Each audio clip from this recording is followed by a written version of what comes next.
श्रीमान् वेंकटनाथार्य कवितार्किककेसरी वेदांताचार्यवर्यो मे सन्निधत्तां सदा हृदि गुरुभ्यस्तद्गुरुभ्यश्च नमो वाकमधीमहे वृणीमहे च तत्राद्यौ दम्पती च गदाम्पति रामानुजदयापात्रं ज्ञानवैराग्यभूषणं श्रीमद्वेंकटनाथार्यं वन्दे वेदान्तदेशिकं लक्ष्मीनाथसमारम्भां नाथयामुनमध्यमाम् अस्मदाचार्यपर्यन्तां वन्दे गुरुपरम्परां यो नित्यमच्युतपदाम्बुजयुग्मरुक्म व्यामोहतस्तदितराणि तृणाय मेने अस्मद्गुरोर्भगवतोऽस्य दयैकसिन्धोः रामानुजस्य चरणौ शरणं प्रपद्ये मातापिता युवतयस्तनया विभूतिः सर्वं यदेव नियमेन वदन्वयानाम् आद्यस्य नः कुलपतेर्वकुलाविरामं श्रीमत्तदङ्घ्रियुगलं प्रणमामि मूर्ध्ना भूतं सरश्च महदाह्वयपट्टनाथः श्रीभक्तिसारकुलशेखरयोगिवाहान् भक्ताङ्घ्रिरेणुपरकाल यतीन्द्रमिश्रान्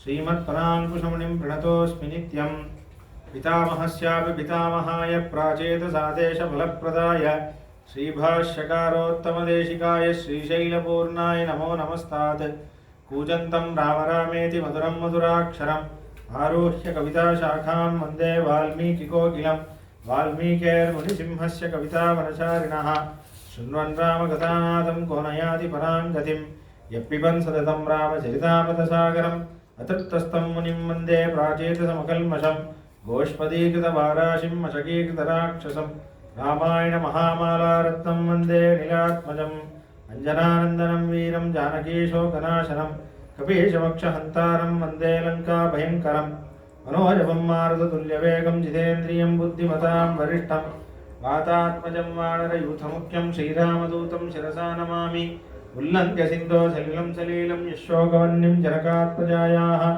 आदाय तेनैव तदाह लङ्कां नमामि तं प्राञ्जलिराञ्जनेयम् आञ्जनेयमधिपाटलाननं काञ्चनाग्निकमनीयविग्रहं पारिजाततरमूलवासिनं भावयामि भवमाननन्दनं यत्र यत्र रघुनाथकीर्तनं तत्र तत्र कृतमस्तकाञ्जलिं बाष्पवारि परिपूर्णलोचनं मारुतिं नमत राक्षसान्तकं वेदवेद्ये परे पुंसि जाते दशरथात्मजे वेदप्राचेतदादासीत् साक्षात् रामायणात्मना चरितं रघुनाथस्य शतकोटिप्रविस्तरम् एकैकमक्षरं पुंसां महापातकनाशनं तदुपगतसमाससन्धियोगं समोदरोपणतार्थवाक्यबद्धं रघुवरचरितं मुनिप्रणीतं दशशिरसच्चवदं निशामयत्वं श्रीराघवं दशरथात्मजमप्रमेयं सीतापतिं रघुकुलान्वयरत्नदीपम् आजानुबाहुमरविन्ददलायदाक्षं रामं निशाचरविनाशकरं नमामि वैदेही सहितं सुरद्रुमतिले हैमे महामण्डपे मध्ये पुष्पकमासने मणिमये वीरासने सुस्थितम् अग्रे वाचैति प्रपञ्चनसुते तत्त्वं मुनिभ्यः परं व्याख्यान्तं भरतादिभिः परिवृतं रामं भजे श्यामलम् आपदामपहर्तारं दातारं सर्वसम्पदां लोकाभिरामं श्रीरामं भूयो भूयो नमाम्यहं धर्मात्मा सत्यसन्धश्च रामो दाशरथिर्यदि पौरुषे च प्रतिद्वन्द्वशरीनं जहिरामणिं तपस्वाध्यायनिरतं तपस्वी वाग्विदां वरं नारदं परिपपृच्छ वाल्मीकिर्मुनिपुङ्गवं जयत्याश्रितसन्त्रासद्वान्तविद्वंसनोदयः प्रभावान् सीतया देव्या परमव्योमभास्करः सन्तः श्रीरङ्गपृथ्वीश शरणत्राणशेखराः जयन्ति पूर्णत्राणपदपङ्कजरेणवः भरताय परं नमोऽस्तु तस्मै प्रथमोदाहरणाय भक्तिवाजां यदुपज्ञमशेषतपृथिव्यां प्रतितो राघव पादुका प्रभावः கற்பார் ராமபிரானையல்லால் மற்றும் கற்பரோ பொற்பாமுதலா புல்லரும்பாதி ஒன்றின்றிய நற்பாலயோத்தியில் வாழும் சராசரமுற்றமும் நற்பாலுக்குய்த்தனன் நாற்புகனார் பெற்ற நாட்டுலே सियापति रामचंद्र की पवनसुत हनुमान की अहमात्मा न देहोस्मि विष्णुशेषो अपरिग्रहः तमेव शरणं प्राप्तः तत्कैंकर्य चिकीर्षया परमात्मा श्रीमన్నారాయణ దాసుడైన నేను ఈ శరీరాన్ని కాదు జీవాత్మని అనే సత్యాన్ని ఎరిగిన వాడిని వాడి పాదాలను ఆశ్రయించడమే నాకు ఏకైక గతి అని తెలుసుకొని ఒక ఆచార్యుని ఆశ్రయించి శరణాగతిని అనుష్ఠించి బతికున్నంతకాలం ఆ స్వామి శ్రీమన్నారాయణుడికి నచ్చినట్టే నా జీవితాన్ని గడిపి ఆనందంగా ఉంటాను ఈ విషయం చాలా అద్భుతమైన రోజు రేపు శివరాత్రి అనగా ఇవాళ శ్రీమద్ రామాయణం యొక్క స్మరణం చేస్తున్నాం. ఇంకోటి ఏంటంటే చాలా ముఖ్యమైనది, భరతుడి యొక్క ధార్మిక గుణం ఆవిష్కరిస్తారు ఇప్పుడు ఈ సర్గలో. 75వ సర్గ అయోధ్యాకాండ. దాసుడికి చాలా ఇష్టమైన సర్గ. అయోధ్యాకాండలోనే ఇంత మంచి సర్గ లేదు. అయితే భరతుడికి శివుడికి ఒక సామ్యం ఉంది అని వేదాంతేశ్వర స్వామి అంటున్నారు పాదుకాసు. శివుడి ఒక విశేషమైన అనుగ్రహం భరతుడు పొందాడు అంటున్నాడు. ఏంటంటే మన శివుడు ఏం చేస్తాడంటే, శివుడు గంగా రాగానే ఫస్ట్ తల మీద తీసుకుంటాడు. అంటే విష్ణుపాద తోయం అది. విష్ణు పాదాన్ని కడిగితే, బ్రహ్మ ఆ పాదాన్ని కడిగితే ఆ పాదం యొక్క నీళ్లు భూలోకంలో పడుతుంటే దాన్ని భరిస్తున్నాడు. అయితే ఆ పాదోదకస్య శుక మహర్షి అంటారు భాగవతంలో, పాదోదకస్య మాహాత్మ్యం జ్ఞానాదేవహి శంకర అంటున్నాడు. విష్ణుపాదచ్యుతే గంగే శిరసాయేన ధారిద అని అంటున్నాడు. విష్ణుపాదం నుంచి వచ్చిన గంగని శిరస్సు మీద ఎందుకు మోస్తున్నాడంటే అది విష్ణుపాద తీర్థం కాబట్టి. కాబట్టి ఆ విష్ణువు యొక్క తీర్థం యొక్క మహిమ, దాని గొప్పతనం శివుడికి మాత్రమే తెలుసు అని అంటున్నాడు. అందుకే ఎప్పుడు మనమైనా రోజుకు ఒకసారి తీర్థం తీసుకొని ఇలా ప్రోక్షణ చేసుకుంటున్నాము. ఎప్పుడు దాన్ని శిరస్సులోనే మోస్తున్నాడు. ఏ శివుడి గుడికైనా చూడండి, ఆయన ఏది ఆనందం అంటే ఆయన మీద గంగా ఉండాలి, ఆ గంగా పడాలి, విష్ణుపాద తీర్థం ఆయనకి రావాలి. అది ఒక్కటే ఆయన. ఇక్కడ భరతుడు కూడా ఏం చేస్తున్నాడంటే అదే పాద సంబంధం ఉన్న పాదుకని తల మీద పెట్టుకుంటున్నాడు. సేమ్ అదే శివుడు అక్కడ చేసిందే చేస్తున్నాడు. కాబట్టి వీళ్ళిద్దరూ చాలా ఆశ్చర్యమైన భక్తులు. నందిగ్రామంలో చూశారనుకోండి, ఎప్పుడు తల మీదే ఉంటుంది, అలానే ఉంటాడు ఎప్పుడు. శిరస్సు మీదే పాదుక, ఒక్కసారి మోసాడనేది కాదు, ఎప్పుడు అలానే ఉంటుంది. అయితే అప్పుడే వచ్చాడు, పోయిన సంచికలో ఏం చేశామంటే అప్పుడే అయోధ్యకు వచ్చాడు. రాగానే మన ఇక్కడ కైకేయి అమ్మతో ఒక సంవాదం అవగానే మళ్ళీ ఇప్పుడు మళ్ళీ ఇలానే రాజదర్బార్లో నడుస్తున్నాడు. భరతుడు వచ్చాడు అనే చెప్పుడు విని కౌసల్య సుమిత్ర ఇద్దరు పరుగెత్తుకుంటూ వచ్చారు. రాగానే చాలా దుఃఖంతో కౌసల్య అమ్మ ఇలా అంటుంది, సతురాజాత్మజశ్చాపి శత్రుఘ్న సహితస్తదా వృతస్తే భరతోయేన కౌసల్యాయా నివేశనం తతశత్రుఘ్న భరతో కౌసల్యాం ప్రేక్ష దుఃఖితౌ పర్యశ్వజేతాం దుఃఖార్తాం పతితాం నష్టచేతనాం రుదంతౌ రుదతీం దుఃఖాత్ సమేత్యాజ్ఞామనస్విని భరతం ప్రత్యువాచేతం కౌసల్యా వృషదుఃఖితా. కౌసల్యని చూడగానే భరతుడు శత్రుఘ్నుడు ఇద్దరు పరిగెత్తుతున్నారట. పరిగెత్తుతుంటే ఏమైంది, కౌసల్యమ్మ వాళ్ళని చూసి కౌసల్యమ్మ నడుస్తూ నడుస్తూ కింద కూర్చొని ఉండగానే అమ్మా అని ఇద్దరు కలిసి ఏడుచుకుంటూ ఇటువైపు భరతుడు ఇటువైపు శత్రుఘ్నుడు ఆ ఒడిలో తలపెట్టి ఇలా గట్టిగా చేతులు పట్టుకుంటూ ఏడుస్తున్నారు. మా ఇలా అయిపోయిందే, నాన్నగారు స్వర్గవాసం చెందారు, అన్నయ్య ఏమో వనవాసం వెళ్ళారు, దీనికి కారణం కైకమ్మ అయిపోయిందే, ఇంత ఘోరమైన పరిస్థితి అయోధ్యకు వచ్చిందే అని ఏడుస్తున్నారు. అప్పుడు కౌసల్యమ్మ అంటోంది, ఇదంతే రాజ్య కామస్య రాజ్యం ప్రాప్తమకంటకం సంప్రాప్తం వద కైకేయ్యా శీఘ్రం క్రూరేణ కర్మణ. ఆల్రెడీ భరతుడు చాలా దుఃఖంలో ఉన్నాడు. ఏమంటుందంటే రాజ్యం ప్రాప్తం అకంటకం, ఈ రాజ్యం ఉందే భరత, ఇది అకంటకంగా అంటే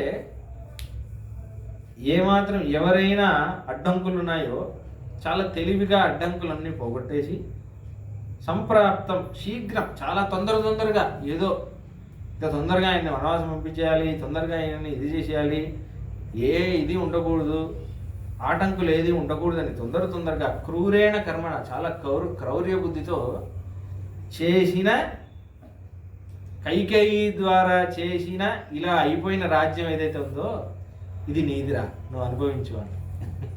అంటే ఎలా చెప్తుందంటే నీకోసమే కదా ఇదంతా అయింది, అనుభవించు అని అంటుంది.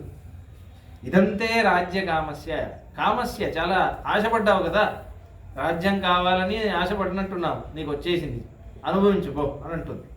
ప్రస్థాప్య చేరవసనం పుత్రం మే వనవాసినం కైకేయీకం గుణం తత్ర పశ్యంతే క్రూరదర్శిని. క్రూరురాలైన మీ అమ్మ ఏమేమి లాభం చూసిందో, ఎన్నేళ్ల నుంచి ఈ కుట్ర పన్నిందో, ఇప్పుడు సఫలంగా ఉంది కదా, చాలా ఆనందంగా ఉందా? అన్నయ్య వనవాసం వెళ్ళిపోయాడు, నీకు అడ్డంకే లేదు, ఇంకా హాయిగా రాజ్యం లేదు. క్షిప్రం మామపి కైకేయీ ప్రస్థాపయితుమర్హతి హిరణ్యనాభో యత్రాస్తే సుతో మే సుమయాయశ. కానీ అన్నీ ఇంత కరెక్ట్గా చేసిన మీ అమ్మ ఒక పని చేయడం వదిలేసిందిరా. నిన్ను చేతులు ఎత్తి నమస్కరిస్తున్నాను రా, ఈ ఒక్క పని చేసి పెట్టు. అత నా రాముడు ఏ వనంలో ఎక్కడ ఏం చేస్తున్నాడో తెలియట్లేదు. వనానికి వెళ్ళాడు అంటున్నాడు. ఈ సుమంత్రుడేమో వనాన్ని లేనే దగ్గరుండి పంపించేసి వచ్చాను అంటున్నారు. ఒక చిన్న సహాయం చేసి పెడతావా? నన్ను కూడా నా రాముడి దగ్గర పంపించేరా, ఈ రాజ్యంలో నేను ఉండలేనురా, నన్ను కూడా పంపించేసి నా రాముడితో పాటు నేను నా రాముడు ఉంటాను రా. అథవా స్వయమేవాహం సుమిత్రానుచరా సుఖం అగ్నిహోత్రం పురస్కృత్య ప్రస్థాస్యేత్ర నాగమః. లేకపోతే మేము వెళ్ళిపోతాం రా, మమ్మల్ని వెళ్ళనివ్వురా. నేను సుమిత్రతో పాటు అగ్నిహోత్రం పురస్కృత్య, మా అగ్నిహోత్రం ఉందే దాన్ని తీసుకెళ్ళి నేను అక్కడికి వెళ్ళిపోతాం. కామం వా స్వయమేవాద్య తత్ర మాం నేతుమర్హసి యత్ర అసౌ పురుషం వ్యాఘ్రః తప్యతే మే సుతస్తపః. నా కొడుకు అక్కడ ఏం కష్టపడుతున్నాడు, ఎక్కడున్నాడు? కాబట్టి ఇదం హి తవ విస్తీర్ణం, ఈ విస్తీర్ణమైన రాజ్యం ఉందే, ధనం ధాన్యం, ఈ హస్తి ఏనుగులు, అశ్వం, గుర్రాలు, రథాలు అన్నీ ఉన్నాయి, అన్నీ నీదేరా, అనుభవించు అని అంటుంది. చెప్పేదే అలా అంటుంది. ఇత్యాది బహు నిర్భిర్వాక్యై క్రూరై సంవర్షితోనగా వివ్యతే భరతోతీమ వ్రణే తుధ్యేవ సూచినా. ఇవన్నీ ఇంత క్రూరమైన మాటలు వింటుంటే, ఒక గాయం ఉందనుకోండి, గాయం తాకింది, దాని మీద ఒక బట్టలు కుట్టే సూదితో పొడిస్తే ఎలా ఉంటుంది, అలా ఉందంట భరతుడికి. వ్రణే తుత్యేవ శూచినా, పొడిస్తున్నట్టుంది. అంత ప్రపాదచరణు, మళ్ళీ లేచి మళ్ళీ కాళ్ళు పట్టుకొని ఏడుస్తున్నాడు. తన కన్నీళ్లతో కౌసల్యమ్మ పాద అభిషేకం చేస్తున్నాడు. పపాదచరణో తస్యాః తథా సంభ్రాంతచేతనః విలప్య బహుదా సంజ్ఞో లబ్ధ సంజ్ఞస్తదా భవత్. అలా ఏడ్చి ఆల్మోస్ట్ ఒక యాంగ్జైటీ అటాక్ లాగా వచ్చేసి పడిపోయాడు. మళ్ళీ శత్రుఘ్నుడు మళ్ళీ కొంచెం స్పృహ తెప్పించడానికి ప్రయత్నిస్తే మళ్ళీ స్పృహ తెచ్చాక ఏమం విలపమానాం తాం ప్రాంజలిర్భరతస్తదా. కౌసల్యమ్మ వైపు చూసి కొంతసేపు తర్వాత ఇలా చేతులు జోడించుకుంటూ కౌసల్యాం ప్రత్యువాచేతం, ఇలా శోకంతో ఇలా మాట్లాడసాగుతున్నాడు. సర్గ పేరు భరత శపథ సర్గం అని అంటారు. శపథాలు ఇస్తాడు భరతుడు, చాలా అద్భుతంగా మాట్లాడతాడు.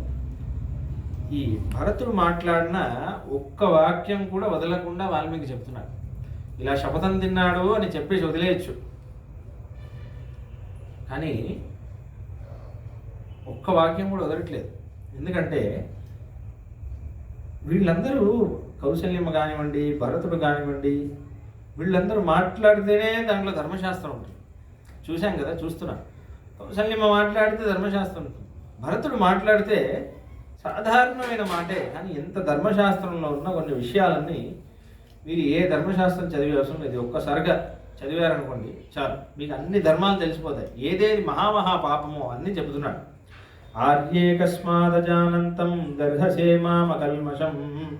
అమ్మా, నువ్వు ఉత్తమురాలు కదా, ఎవరు నన్ను అర్థం చేసుకోకపోయినా నువ్వు నన్ను అర్థం చేసుకున్నావా అని నమ్మానే తల్లి.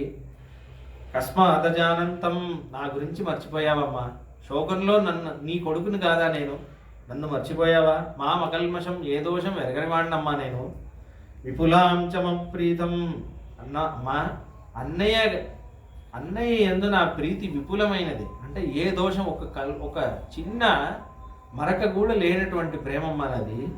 ఇంకోటి నువ్వు అనుకుంటున్నావా ఏంటి అంటే, ముందు ఉండేది ఇప్పుడు లేదు, చిన్నప్పుడు కలిసే పెరిగాం కానీ ఇప్పుడు రాజ్యం అని వచ్చేసాక ఆ ప్రేమ తక్కువైంది అనుకుంటున్నావా? లేదమ్మా, విపులాంచ మమ ప్రీతిం స్థిరాం జానాసి రాఘవ.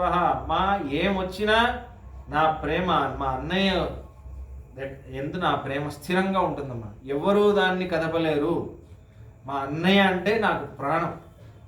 ఆ ప్రేమని స్థిరంగా ఉంటుంది ఎప్పుడు. ఏది వచ్చినా ఆ స్థిరత్వాన్ని కలపలేరు తల్లి. ఎప్పుడూ దాంట్లో దోషమే ఉండదు అని అంటూ, ఒకవేళ నిజంగా శ్రేష్ఠుడైన అందరిలోనూ గొప్పవాడైన మా అన్నయ్యని నాకు తెలిసే నేను వనవాసం పంపించుంటే అని చెప్పి ప్రారంభిస్తాను.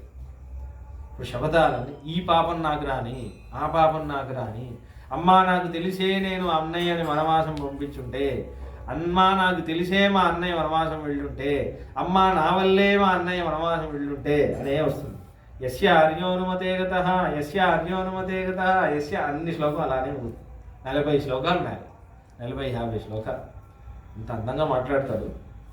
ఇది ఎలా అర్థం చేసుకోవాలంటే, ఈ పాపం నాకు రాని, భరతుడు చెప్పేవన్నీ ఘోరమైన పాపాలు. ఇది మొదటి విషయం. ఇవన్నీ ఘోరమైన పాపాలా అనేది తెలుస్తుంది. రెండవ విషయం ఏంటంటే, భరతుడు ఇప్పుడు మా అన్నయ్య నాకు తెలిసే అంటే అన్నయ్యని వనవాసం పంపించడం అనేది భరతుడు మనసులో ఎంత పెద్ద దుఃఖంగా ఉంది, అది ఎంత నొప్పిని కలిగిస్తుంది అనేది తెలుస్తుంది. అందుకే ఇంత పెద్ద పెద్ద పాపాలు, ఈ పాపం నాకు రాని, ఎవరైనా కుట్ర చేసిన వాడు కూడా ఈ పాపం నాకు రాని అంటాడా? అన్నాడు. కానీ ఈ పాపం అంతా నాకు రాని అని ఎన్ని ఘోరం, ఎంత మనసులో బాధ ఉంటే, నేనే పంపించుంటే నేను ఈ పాపం రాని, నేను నశించిపోని, నాలాంటి వాడు బతకూడదు, నాకు తెలిసేయిందా నిజంగా నాకు ఈ పాపం అంతా రాని అంటున్నాడు. మనం ఈ పాపాలని ఎలా వర్తించుకోవాలంటే, ఈ పాపం మనం చేసిన వాళ్ళైతే రాముడిని వనవాసం పంపిస్తే ఎంత పాపం వస్తుందో అంత పాపం మనకు వస్తుంది అని అర్థం చేసుకోవాలి. వేరేలా మనకు అలా అన్వయం అవుతుంది. చాలా అందమైన మాట. ప్రేష్యం పాపీయ సామ్య కృతశాస్త్రానుగా బుద్ధి మా భూత్తస్య కదాచన సత్యసంధస్సతాం శ్రేష్ఠో యస్యార్యోనుమతే గతః అంటున్నారు. శాస్త్రం ఉన్నప్పుడు అంటే మనకి కళ్ళకి కట్టని ధర్మాలన్నీ చెప్పేవి శాస్త్రం. మనకి కొన్ని విషయాలన్నీ తెలియదు. ప్రత్యక్షేణ అనుమత్యావ యస్తూపాయోన బుద్ధ్యతే అని అంటున్నారు. వేదానికి డెఫినేషన్ ఫ్యాన్ కావాలా? దోమలు ఇది ఏంటి దోమలు కుడతాయి లైట్గా. అయితే వేదం అనేది ఉంది కదా, అది లైట్గా పెట్ట చాలు, సరిపోదు, చాలు సరిపోదు. అయితే ఈ వేదం అనేది ఉంది కదా, వేదం అనేది మనం కళ్ళతో మనం ప్రత్యక్షంగా చూడని విషయాలనే మనకి ధర్మంగా చెప్తుంది. అయితే శాస్త్రం అంటే కళ్ళకి మనం కళ్ళతో చూడనివి కూడా ఉంటాయా? ఉంటాయా ఏంటి? అలా ఉండనివి ఒకటి చెప్తుందా ఏంటి? అది చెప్పేవి నిజమా ఏంటి? నిజమైతే మనం ఫాలో చేయాలా ఏంటి అని కొన్ని ప్రశ్నలన్నీ అడుగుతారు కదా. ఇలా శాస్త్రానికి విరుద్ధంగా మతి వెళ్తుంది అంటేనే వాడు చాలా ఘోరం. అంటే దానికి వాడి మతి ఎందుకు అలా ప్రవర్తిస్తుంది? ఇంతకుముందు ఏదో పాపం ఉంది, అందుకే శాస్త్రానికి భయపడకుండా యత్ శాస్త్ర విధి ముత్సృజ్య అని అంటాడు భగవద్గీత. ఏమంటాడంటే స్మృతిర్ మమైవాజ్ఞ యస్తాముల్లంఘ్య వర్తతే ఆజ్ఞాచ్చేది మమద్రోహి మద్భక్తో విన వైష్ణవ అని అంటున్నాడు. శృతి వేదం, స్మృతి ధర్మశాస్త్రం ఇవన్నీ మమైవాజ్ఞ, ఇది నా ఆజ్ఞ. యస్థా ఉల్లంఘ్య వర్తతే, ఎవరైతే ఉల్లంఘనం చేస్తారో, ఎవరైతే దీన్ని ఫాలో చేయరో, ఆజ్ఞాచ్చేది నా ఆజ్ఞను ఛేదం చేసిన వాడు, నా ఆజ్ఞను మీరిన వాడు, మమద్రోహి అంట. మద్భక్తో విన వైష్ణవ, ఊరిలో అంతా నేను వైష్ణవుణ్ణి అని చెప్పుకొని నేను ఇచ్చిన ఆజ్ఞని ఎవడైతే ఉల్లంఘనం చేస్తాడో వాడు నిజానికి నాకు ద్రోహమే చేస్తున్నాడు కదా. ఊరంతా నా భక్తుడు అని చెప్పుకొని తిరుగుతాడు, కానీ నేను వాడికి ఏ ధర్మం ఇచ్చానో ఆ ధర్మం మాత్రం వాడు ఫాలో చేయడు. వాడు నాకు ద్రోహం చేస్తున్నట్టే కదా. మమ ద్రోహి అంటున్నాడు కృష్ణుడు. అలానే కృతశాస్త్రానుగా బుద్ధి మా భూతస్య కదాచన. ఎవడి బుద్ధి శాస్త్రం వెనకాల వెళ్లకుండా అశాస్త్రీయంగా ప్రవర్తిస్తుందో, అశాస్త్రీయంగా వెళ్ళినప్పుడే కదా పాపం చేయాలనిపిస్తుంది. అంటే ఎందుకు ఈ విషయంతో ప్రారంభిస్తున్నానంటే, ఇంత మంచి అన్నయ్యని నేను వనవాసం పంపించేవాడిని అయితే శాస్త్రం మీద నాకు జ్ఞానం లేకుండా ఇప్పటికీ నాకు ఈ సుఖం వస్తే చాలు.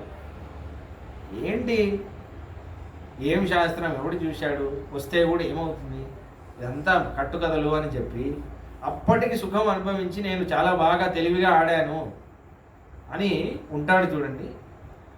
అదే ఒక పాపం వల్లే అటువంటి అలా బుద్ధి ప్రవర్తన అలా ఒక ఆలోచన రావడమే పాపం వల్ల వస్తుంది. అటువంటి పాపి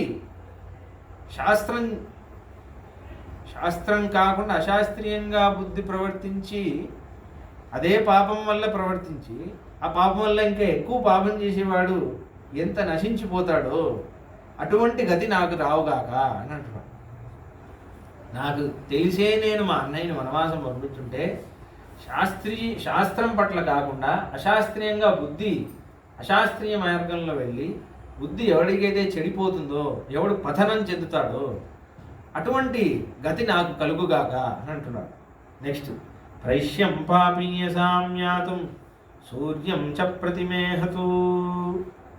అదే ఏమంటున్నాడంటే, ప్రేష్యం పాపీయ సామ్యాతు, ఎవడు లోకంలో ప్రేష్యం పాపీయ సామ్, ఎవరు పాపుల కోసం పనిచేస్తాడో, పాపాత్ముల కోసం ఎవడైనా పని చేసి పెడతాడో, అది పాపం అని తెలుసు కూడా, ఇది పాపం అని తెలిసి కూడా వాడికి సపోర్ట్, వాడికి పాపాత్ముడికి బెనిఫిట్ వచ్చేటట్టు ఎవడైతే పని చేస్తాడో వాడు ఏ గతి పాలవుతాడో, అమ్మా నేను తెలిసే వనవాసం వెళ్ళుంటే నాకు ఆ పాపం రాని. దాని తర్వాత యాతు సూర్యం చ ప్రతిమేహతు. చాలా కొన్ని మనకు తెలియవి కొన్ని పాపాలు. భరతుడు అంటున్నాడు, సూర్యుడికి ఎదురుగా నించొని ఎవడు మలమూత్ర విసర్జనం చేస్తాడో, సూర్యుడికి ఎదురుగా నించొని చేయకూడదు. వాడికి అంటే రాముణ్ణి వనవాసం పంపించేంత పాపం అది భరతుడి దృష్టిలో. అందుకే ఎప్పుడు కమోడ్ అనేది నార్త్ సౌత్ డైరెక్షన్లోనే కట్టాలి, ఈస్ట్ వెస్ట్లో ఉండకూడదు. అది ఎప్పుడు అలా మేహనం చేయకూడదు, అది చూసుకోవాలి జాగ్రత్త. సూర్యుడికి ఎదురుగా చేయకూడదు, అవమానంలా. సూర్యుడికి మనం అర్ఘ్యం సమర్పించే సూర్యుడికి అలా చేయకూడదు. హంతుపాదేన ఘాసుప్తాం, ఎవడైతే పడుకుంటున్న ఆవును తన్నుతాడో, కాలుతో తన్నుతాడో వాడికి ఎటువంటి పాపం వస్తుందో, అమ్మా నేను తెలిసే అన్నయ్యని వనవాసం పంపించుంటే నాకు ఆ పాపం రాని. కారయిత్వా మహత్కర్మ వర్త భృత్యమనర్థకం అధర్మ సోస్యాస్తు యస్యార్యోనుమతే గతః. అమ్మా పనంతా చేయించుకొని ఎవడైతే చేసిన పని చేసిన వాళ్ళకి ఎవడైతే ఇవ్వాల్సిన యొక్క డబ్బుల్ని ఇవ్వడో అటువంటి ప్రభువుకి వాడు ఏ దుర్గతి పాలవుతాడో అటువంటి గతి నాకు రావుగాక. ఇవన్నీ భరతుడు చెప్పేవన్నీ నమ్మక ద్రోహం లాంటివి. అంటే మనకి చాలా ఉపకారం చేసే ఒక వ్యక్తి పట్ల మనం అపకారం చేయడం లాగా. సూర్యుడు మనకి ఎంతో ఉపకారం చేసి సూర్యుడు ఎంతో మనం అవమానం అయ్యేటట్టు ప్రవర్తన ఉండడం, మనకి ఎంతో ఉపకారం చేసే ఆవు పట్ల మనం అసభ్యకరంగా కాలుతో తన్నడం, అలానే మనకి ఇంత కష్టపడి పని చేస్తే వాడికి డబ్బులు ఇవ్వకుండా ఎగ్గొట్టడం. చాలామంది చేస్తారు ఇటువంటి చిన్న చిన్న 5 రూపాయలు 2 రూపాయలు అన్నీ ఎగ్గొడతారు. ఇవన్నీ భరతుడు అంటున్నాడు, నాకు తెలిస్తే నేను అన్నయ్యని వనవాసం పంపించుంటే నాకు ఈ పాపం రాని, వాళ్ళకి ఏ పాపం వస్తుందో నాకు ఆ పాపం రాని.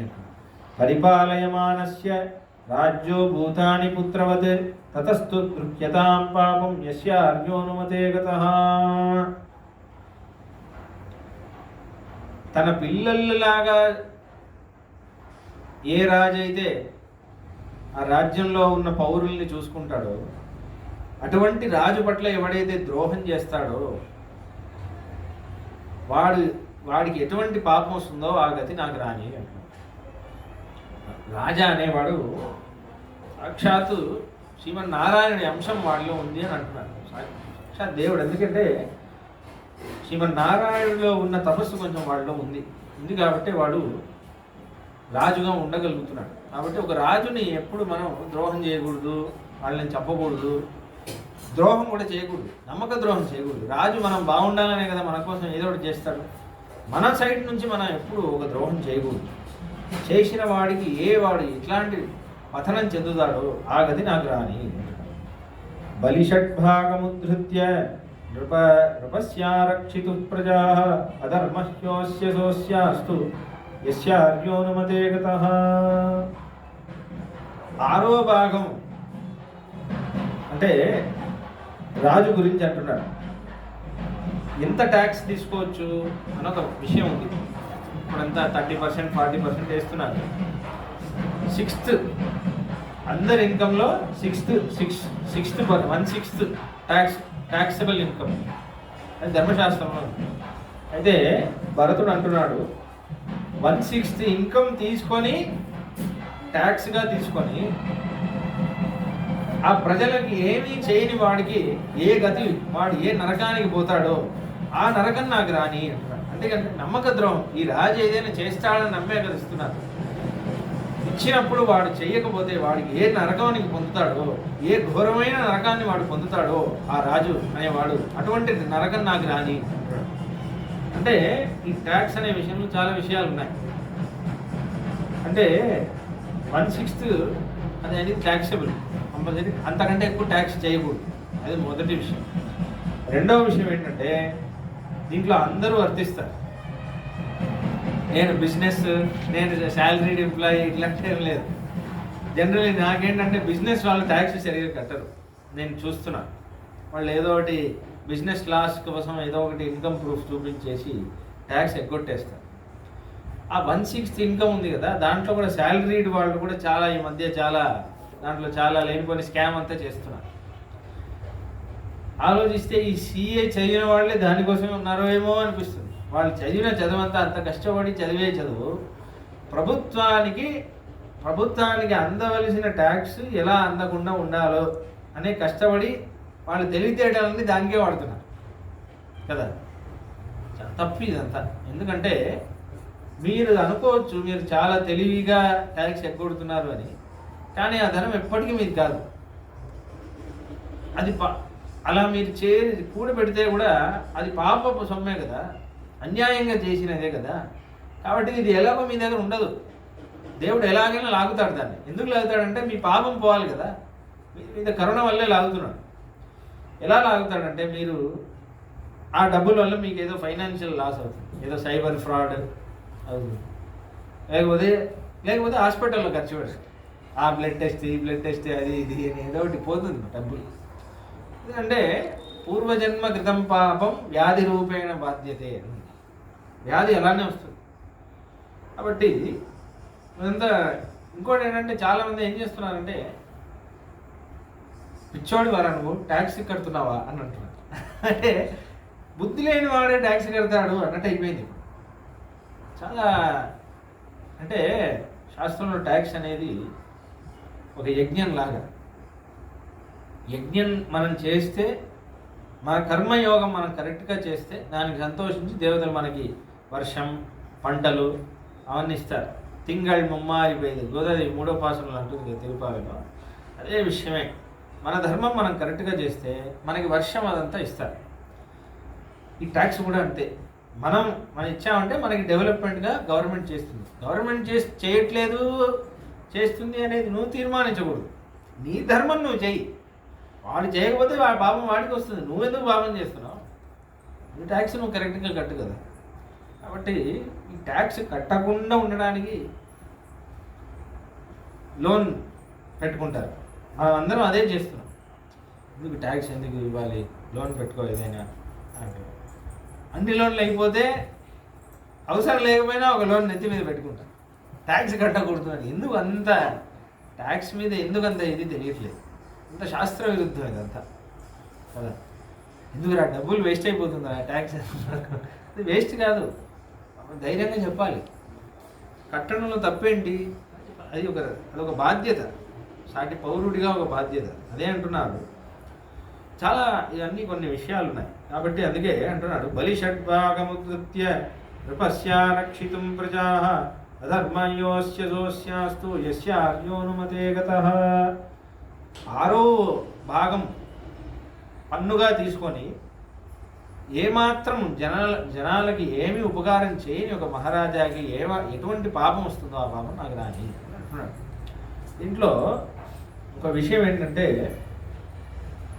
శాస్త్రంలో ఒక విషయం ఉంది, అది చెప్పేస్తాను. అంటే మీకు వేరే ఎప్పుడైనా డౌట్ రావచ్చు. బ్రాహ్మణుల దగ్గర ట్యాక్స్ తీసుకోకూడదు అని అంటుంది ధర్మశాస్త్రం. ఎందుకంటుంది అని ఒక విషయం.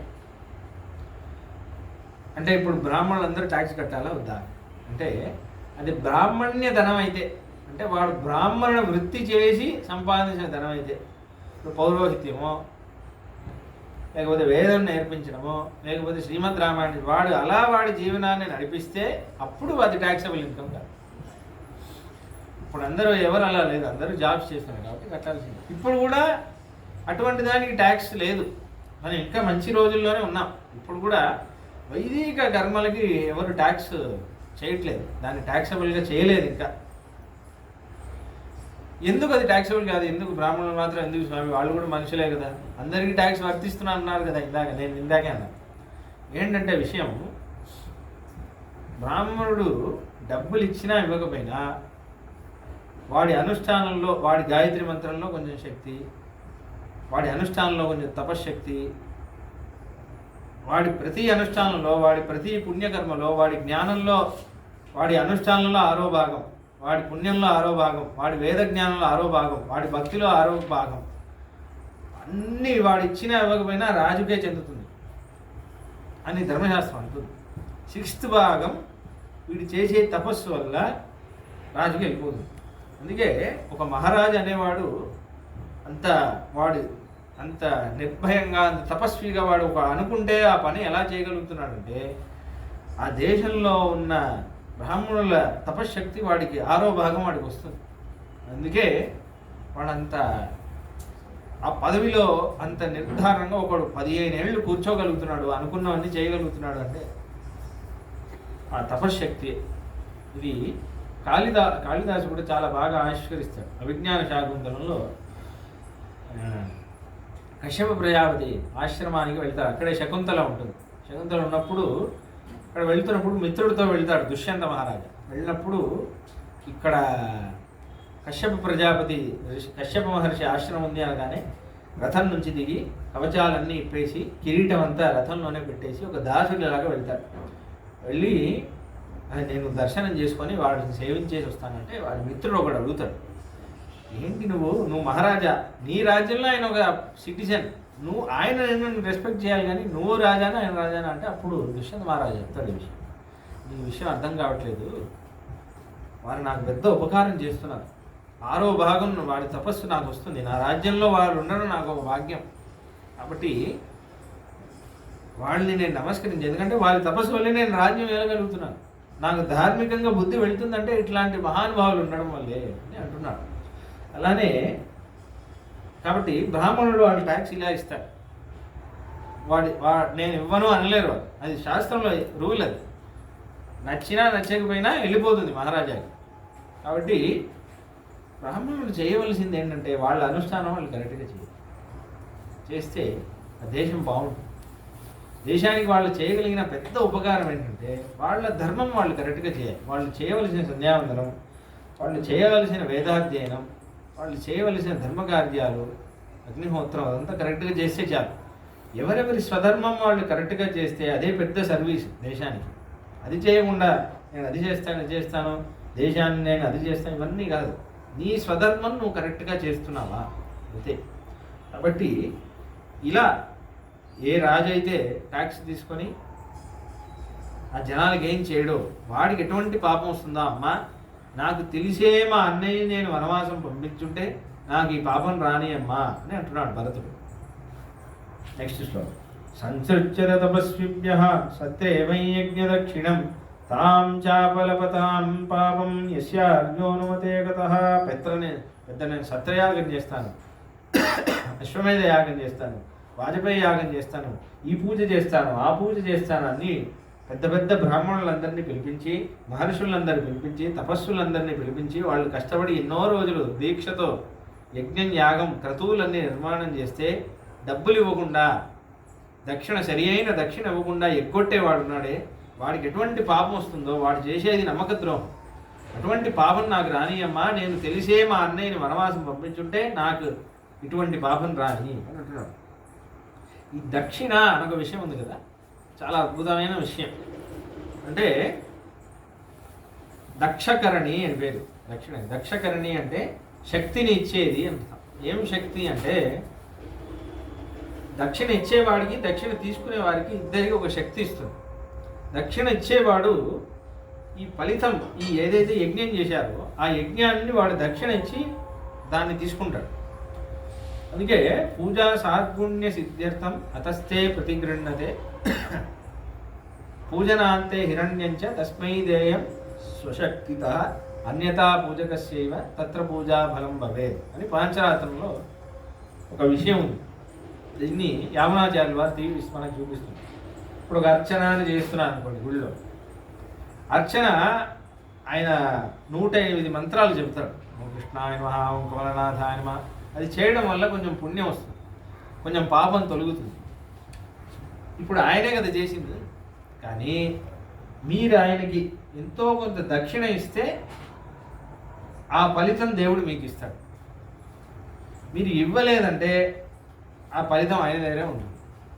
కాబట్టి మీరు ఏం చేస్తున్నారంటే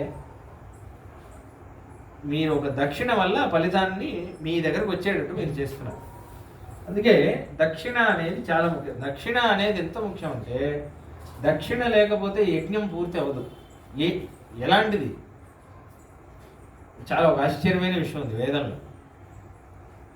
ప్రజాపతి అని, ఈ దక్ష ప్రజాపతి అని ఒక ఆయన ఉన్నాడు, వినుంటారు. సతీ వాళ్ళ నాన్నగారు, ఆయనకి దక్షుడు అని పేరు ఎందుకు వచ్చింది అని యజుర్వేదంలో ఒక కథ ఉంది. ఎందుకంటే ప్రజాపతి అంటే ఎవరు? యజ్ఞాలతో డిఫరెంట్ టైప్స్ స్పీషీస్ని అందరినీ వాళ్ళు సంకల్పంతో సృష్టిస్తారు. వాళ్ళని ప్రజాపతి అంటారు. సడన్గా new species found in Amazon forest అంటారు కదా, అందరూ ప్రజాపతులు చేసేది విషయాలన్నీ. అదంతా మహావిష్ణు యొక్క ఆజ్ఞ వరకు వాళ్ళు చేస్తూ ఉంటారు. అయితే ఒకసారి ఈయన సృష్టి చేద్దామంటే రావట్లేదు.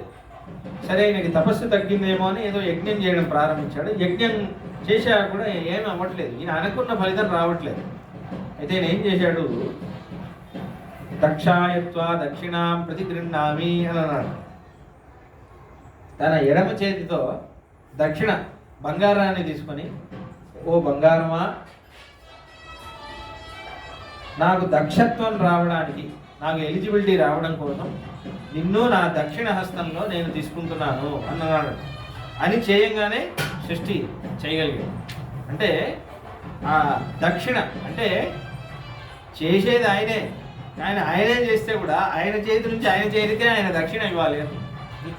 ఆ దక్షిణకి అంత గొప్ప పవర్. కాబట్టి అందుకే వేదంలో కూడా అందుకే ఏమంటున్నారంటే హోమం చేసేటప్పుడు ఒక మెయిన్ పూజారి గారు ఒక ఆయన ఉంటారు, అసిస్టెంట్ ఇద్దరు పిల్లలు ఎవరో ఉంటారు. వాళ్ళకి కూడా ఈయన దక్షిణ ఇప్పించారు.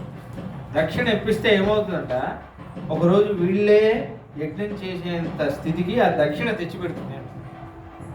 దక్షిణ దానికి పేరే దక్షకరణి కదా, ఎలిజిబిలిటీ ఇచ్చేది అని అర్థం. అందుకే ఆయన దక్షుడు అయ్యాడు, దక్ష ప్రజాపతి అని అందుకే అయ్యాడు. ఇది చేశాడు కదా, ఈ చేతి నుంచి ఈ చేతికి దక్షిణ ఇచ్చాడు. అందుకే దానికి దక్షిణ అని పేరు. రైట్ హ్యాండ్కి ఇచ్చి మనకి దక్షిణ హస్తంలో తీసుకుంటాం కాబట్టి దక్షిణ అని పేరు. కాబట్టి అలా తీసుకుంటుండగానే ఆయనకి ఎలిజిబిలిటీ వచ్చింది. అలా అందుకే ఏమంటున్నారు, దక్షిణ యాగమంతా చేయించి దక్షిణ ఇవ్వకుండా అంటే వాళ్ళకి ఇవ్వాల్సినంత దక్షిణ ఇవ్వకుండా ఎవడైతే ఎగ్గొడతాడో వాడు ఎటువంటి పాపానికి లోనవుతాడో అటువంటి పాపం నాకు రాని అని అంటున్నాడు భరతుడు.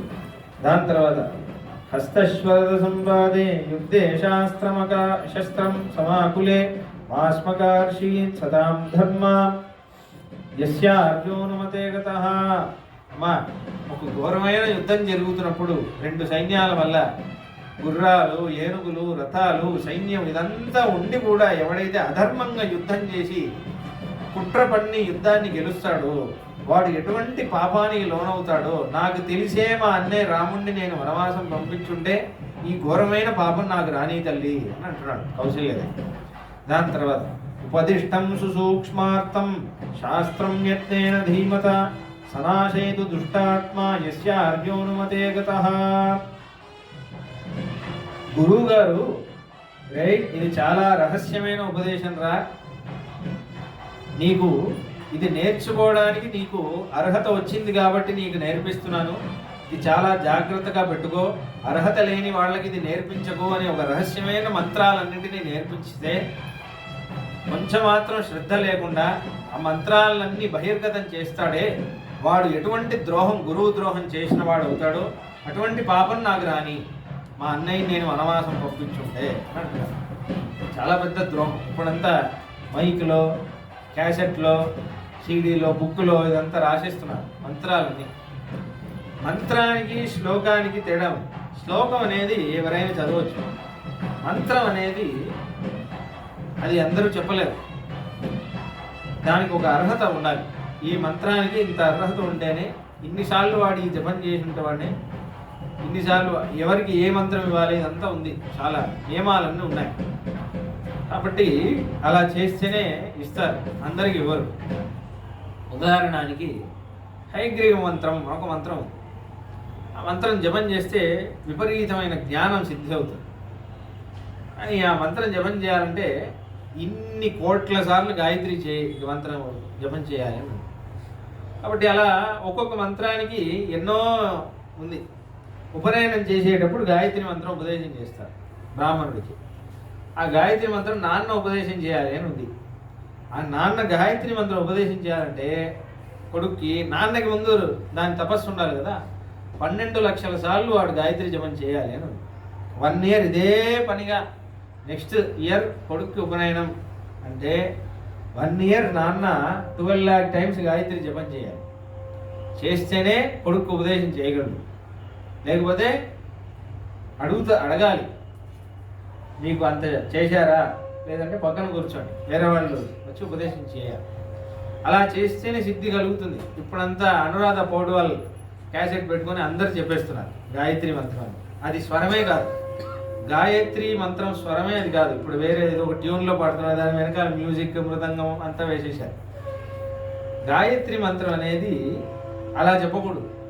గాయత్రి మంత్రానికి ఉపనయనమైన వాళ్ళే చెప్పాలి. ఇది ముందు ఇదంతా చెప్తే ఈయన చాలా ఇది అని అంటారు. కానీ గాయత్రి మంత్రం యజుర్వేదం వాళ్ళు ఒకలాగా చెప్పాలి, సామవేదం వాళ్ళు ఒకలాగా చెప్పాలి, ఋగ్వేద బ్రాహ్మణులు ఒకలాగా చెప్పాలి. యజుర్వేదంలోనే ఇప్పుడు ఈ పిల్లలందరూ నార్త్ ఇండియాలో వీళ్ళు శుక్ల యజుర్వేదం అని చెబుతున్నారు. అది వేరే శాఖ, కన్వ శాఖ. శయన్ కన్నా నే అవి కోల్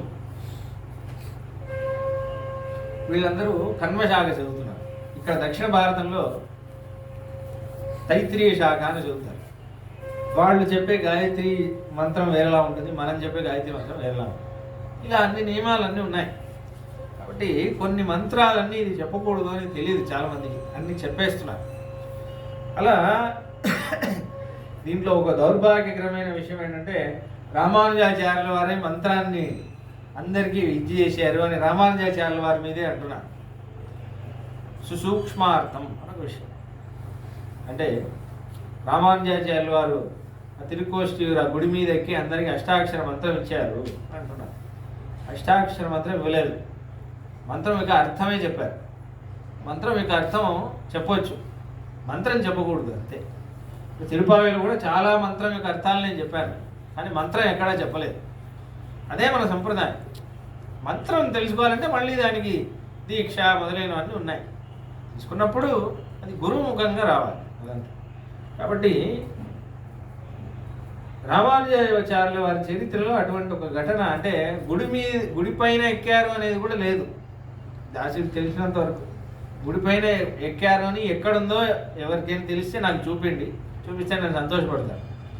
కానీ మన పూర్వాచార్య వాళ్ళ రికార్డులో ఏముందంటే అక్కడ ఒక నృసింహుడి సన్నిధి ఉంది. ఆ సన్నిధి దగ్గర కొంతమంది వైష్ణవులు ఉన్నారు, వాళ్ళకు ఉపదేశం చేశారు. అది కూడా గురువు గారు చేయకూడదు అన్నారు. ఎందుకు చేశారు? చేస్తే నరకానికి వెళ్తారు కదా అంటే, నేను ఒక్కడిని నరకానికి వెళ్ళినా పర్వాలేదు, వీళ్ళందరూ ముక్తులు అవుతారు కదా అని అన్నారు. ఉదార మనస్తత్వంలో. కానీ రామానుజాచార్య వారు ఎక్కడ మంత్రాన్ని ఉపదేశం చేశారు అని ఎక్కడ లేదు. భగవద్గీతలో 9వ అధ్యాయం 2వ శ్లోకం, రాజవిద్య రాజగుహ్యం పవిత్రమిదముత్తమం అని ఒక శ్లోకం వస్తుంది. అక్కడ రాజగుహ్యం అనే పదానికి రామానుజాచార్యులు గీతా భాష్యంలో వ్యాఖ్యానం చేస్తారు. కృష్ణుడు అంటున్నాడు, అర్జున నేను ఇప్పుడు విద్యాన్ని ఉపదేశం చేస్తున్నాను, ఇది రాజగుహ్యం, చాలా సీక్రెట్ అయినది, చాలా పవిత్రమైనది, చాలా శ్రద్ధగా విను, ఎవరికి చెప్పకు అని అంటున్నాడు. అయితే అప్పుడు అక్కడ రామానుజాచార్యులు వారు ఏమంటున్నారంటే, రాజగుహ్యం అంటే ఏంటంటే మహామనసయే గోపనీయ కుశల అని అంటున్నారు. ఎవరైతే గురువు గారు ఉపదేశం చేసిన విషయాన్ని హృదయంలో దాచకుండా హృదయంలో అర్హత లేని వాళ్ళకి ఇవ్వకుండా వాడే హృదయంలో పెట్టుకుంటాడో వాడే గొప్ప మనసు కలిగిన వాడు అని. రామానుజాచార్యుల వారు తానే ఇలా రాసి తానే బహిర్గతం చేస్తారు. అంటే రామానుజాచార్యుల వారు బహిర్గతం చేశారు అనేవాళ్ళు సరైన ఆచార్యులు కాదు అని అంటున్నారు. రామానుజాచార్యుల వారు అర్థం చేసుకోలేదు. ఒకవైపేమో రామానుజాచార్యుల వారు బయట అందరికీ చెప్పాను అంటున్నారు, కానీ అదే రామానుజాచార్యుల వారు వరకు చూస్తే ఆయన ఏమంటున్నారు, ఉపదేశం చేయకూడదు, చేసిన వాడు అలా బహిర్గతం చేయని వాడే గొప్ప హృదయం ఉన్నవాడు అని అంటున్నారు.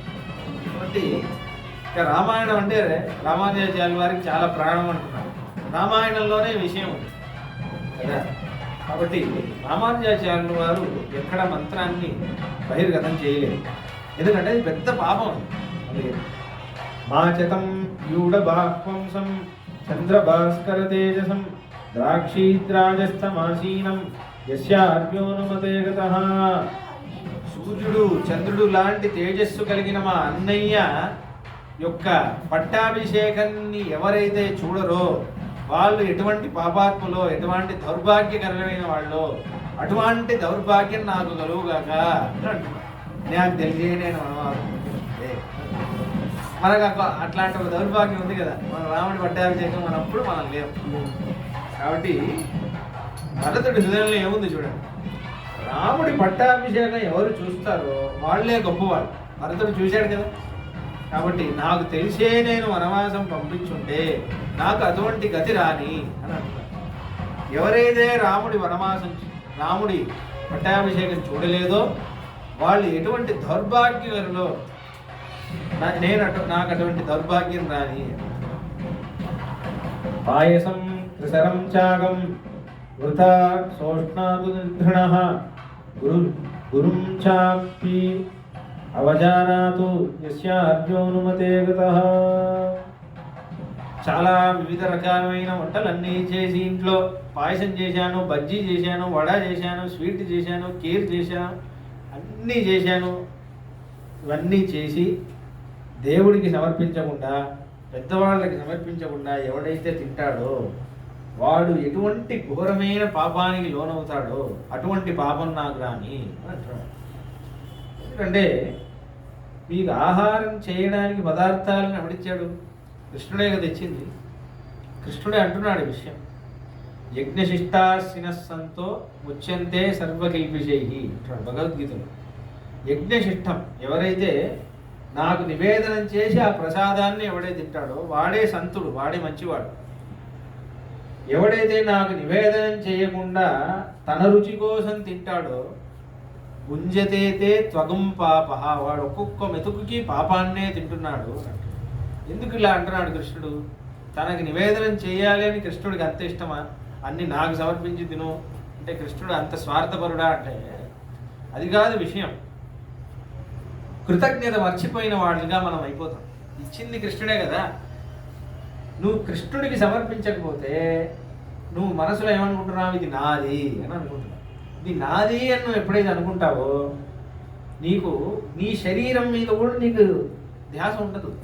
నాకు ఇది తినాలంతే, నేను ఎప్పుడైనా తింటాను, ఏదైనా తింటాను, నా ఇష్టం. నా ఇష్టం ఎప్పటి వరకు వెళ్తుంది? ఆ జంతువు నాది, వీడు నాది, అందరినీ తినేస్తా అంటే అసుర బుద్ధి దీనివల్లే వస్తుంది. మెల్లమెల్లగా నాకు ఇది ఇష్టం, నేను తింటాను, నా ఇష్టం అని చేస్తున్నారే అలా వస్తుంది. కాబట్టి మంచి మంచి అన్నీ వండి ఎవడైతే దేవుడికి సమర్పించకుండా తింటాడో వాడికి ఎటువంటి ఘోరమైన పాపం వస్తుందో ఆ పాపం నాకు రాని అంటారు. అందుకే వైష్ణవుడు అనేవాళ్ళు ఎవరైనా ఇంటికి భోజనానికి వెళ్ళినప్పుడు మీ ఇంట్లో కృష్ణుడికి ఆరాధన అవుతుందా అని అడగాలి అని అంటున్నారు వేదాంతి. మీ ఇంట్లో మీరు ప్రసాదాన్ని కృష్ణుడికి నివేదన ఆఫర్ చేస్తారా, ఇక్కడ కృష్ణ తీర్థం దొరుకుతుందా అని అడగాలి అంటున్నారు. అడగకపోతే చాలా హాయిగా ఆనందంగా రిటర్న్ వచ్చేయండి అంటున్నారు. మీరేం అసలు కొంచెం కూడా గిల్టీగా ఫీల్ అయ్యే అవసరమే లేదు. ఎందుకంటే మీరు చాలా మంచి పని చేస్తున్నారు అంటున్నారు. ఎందుకంటే మీకు పాపం వస్తుంది, మీరేమో కృష్ణ భక్తులు, మీకు అటువంటి అన్నం వదిలించినందుకు వాడికి కూడా పాపం వస్తుంది. కాబట్టి మీరు వాడిని సేవ్ చేస్తున్నారు, మిమ్మల్ని మీరు సేవ్ చేసుకుంటున్నారు. కాబట్టి ఏమాత్రం బాధపడద్దు, ఆలోచించకుండా హాయిగా వచ్చేయండి. ఏమవుతుంది, చిన్న 2 నిమిషాల పని కృష్ణుడికి నివేదన చేసి మనం తినాలి. ఇది కూడా నమ్మక ద్రోహమే కదా. కృష్ణుడు మనకి ఇచ్చింది కృష్ణుడికి సమర్పించకుండా చాలా కష్టపడి ఒక నాన్న పిల్లలకి ఇష్టమని డైలీ బస్సులో వచ్చే నాన్న, అయ్యో మన కొడుకు సమోసా అంటే చాలా ఇష్టం అని అక్కడ ఏదో ఒక పెద్ద షాపులో కరాచీ బేకరీనో అదో ఏదో ఒకటి అక్కడ ఆగి బస్సు దిగి నా పిల్లోడికి ఇదంటే చాలా ఇష్టం అని కొనుక్కొని వేడి సమోసాలు కొనుక్కొని వస్తే ఆ పిల్లోడు నాన్నకి థ్యాంక్ యూ కూడా చెప్పకుండా మొత్తం వాడే తినేస్తే నాన్నేం తప్పుగా అనుకోడు. కానీ కొడుకుగా వీడికి ఒక స్వరూపం ఉంది కదా, మా నాన్న నాకు నాన్న ఫస్ట్ నువ్వు తిన్నానా అని ఇస్తాడు కదా. మంచి కొడుకు అయితే ఇస్తాడు కదా. మనం కూడా ప్రసాదం అదే కదా, అందుకే నివేదన చేయాలి కృష్ణుడికి. కృష్ణ ఇది ఇచ్చింది నువ్వే కదా, ఈ ఉప్పు ఎవడిచ్చాడు, ఈ అన్నం ఎవడిచ్చాడు, బియ్యం ఎవడిచ్చాడు, నువ్వే కదా ఇచ్చింది. ఫస్ట్ నువ్వు తిను. నువ్వు తినగా మిగిలింది నేను తింటాను. నీ దాసుడిగా, నీ సర్వెంట్గా నా లక్షణం. త్వయోపభుక్త శ్రగంధాః అని వస్తుంది భాగవతం. నీ కోసం వాడిన గంధం మిగిలగా ఆ గంధం నేను పూసుకుంటాను. నీ కోసం వాడిన మాల నీ పూజ అయిపోయాక నేను వేసుకుంటాను. నువ్వు తిన్నగా మిగిలిన ప్రసాదం నేను తింటాను. నువ్వు తిన్నగా మిగిలిన తీర్థం నేను తీసుకుంటాను. నువ్వు తినగా మిగిలిన పళ్ళు నేను తింటాను. ఇదే నాకు ఆనందం నీ దాసుడిగా. ఇదే గోదాదేవి తోడగమే చూడగమే తోళ్ళొలయే తోడే శవిపూవే నీ పేరు చెప్పి కూడారై వెల్లం షీర్ గోవింద ఉందన్నోడు యాపెరం సమ్మానం. నీది వల్ల మాకు వచ్చే సమ్మానం. నీకు నివేదనం చేసి ప్రసాదం తింటాం, నీకు వేసేసి మేము నగలన్నీ వేసుకుంటాం. కాబట్టి అదే విషయం. దాని తర్వాత గాశ్చ స్పృశతు పాదేన గురూన్ పరివదేత చ మిత్రే దృశ్యేత్సోత్యర్థం యస్య అర్జునుమతే గతః. ఎవడైతే అప్పుడు అంటే ఆవుల్లో చిన్న ఆవైనా సరే పెద్ద ఆవైనా సరే మిస్టేక్లో కూడా కాలుతో తగులుతుందో అప్పుడు పడుకుంటున్న ఆవుని తన్నడం. ఇది మిస్టేక్లో కూడా కాళ్ళు తగ్గడం. అందుకే మన భారతదేశం బ్లడ్లో ఒక సంస్కారం ఉంది.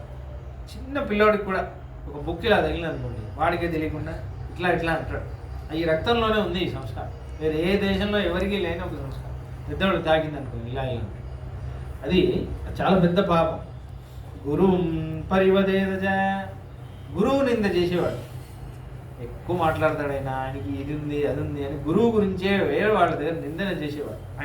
ఆయనలో ఉన్న బ్యాడ్ విషయాలన్నీ చెప్పేవాడు. దాని తర్వాత మిత్రులకి ద్రోహం చేసేవాడు. వాళ్ళు డబ్బులు తీసుకొని ద్రోహం చేయడం, మిత్రులకి ఎన్నో విధాలుగా ద్రోహం చేయొచ్చు. అంటే ఇప్పుడు రాముడు మిత్రుడు కదా, మంచి ఫ్రెండ్. అలా ద్రోహం చేసేవాడికి ఏ పాపం వస్తుందో నాకు ఆ పాపం రావాలా వద్దా? నేను పంపించుంటే నాకు ఎటువంటి పాపం రాలేదు. విశ్వాసాత్ కథితం కించిత్ పరివాదం విధక్వచిత్ గృణోతు స దుష్టాత్మ యస్య అర్జునుమతే గతః. ఒక మిత్రుడు చాలా నమ్మి, రే నా డబ్బులు నీ దగ్గరికి ఇస్తున్నాను రా, నీ దగ్గర ఒక విషయం చెప్తున్నాను రా, ఎవరికీ చెప్పకు అని ఒక విషయం చెప్తే, ఇలా ఒక చాలా సీక్రెట్ అయిన విషయం చెప్తే దాన్ని పోయి ఎవడైనా బహిర్గతం నీకు ఒక విషయం చెప్తాను ఎవరికి చెప్పకు, నాకు వాడు చెప్పాడని మిత్రుడు ఎంతో క్లోజ్ అయితే చెప్ప ఒక విషయం చెప్తే వాడికి ఏదో పాపం వాడు ఎంత కష్టం ఉంటే చెప్పుకున్నాడు.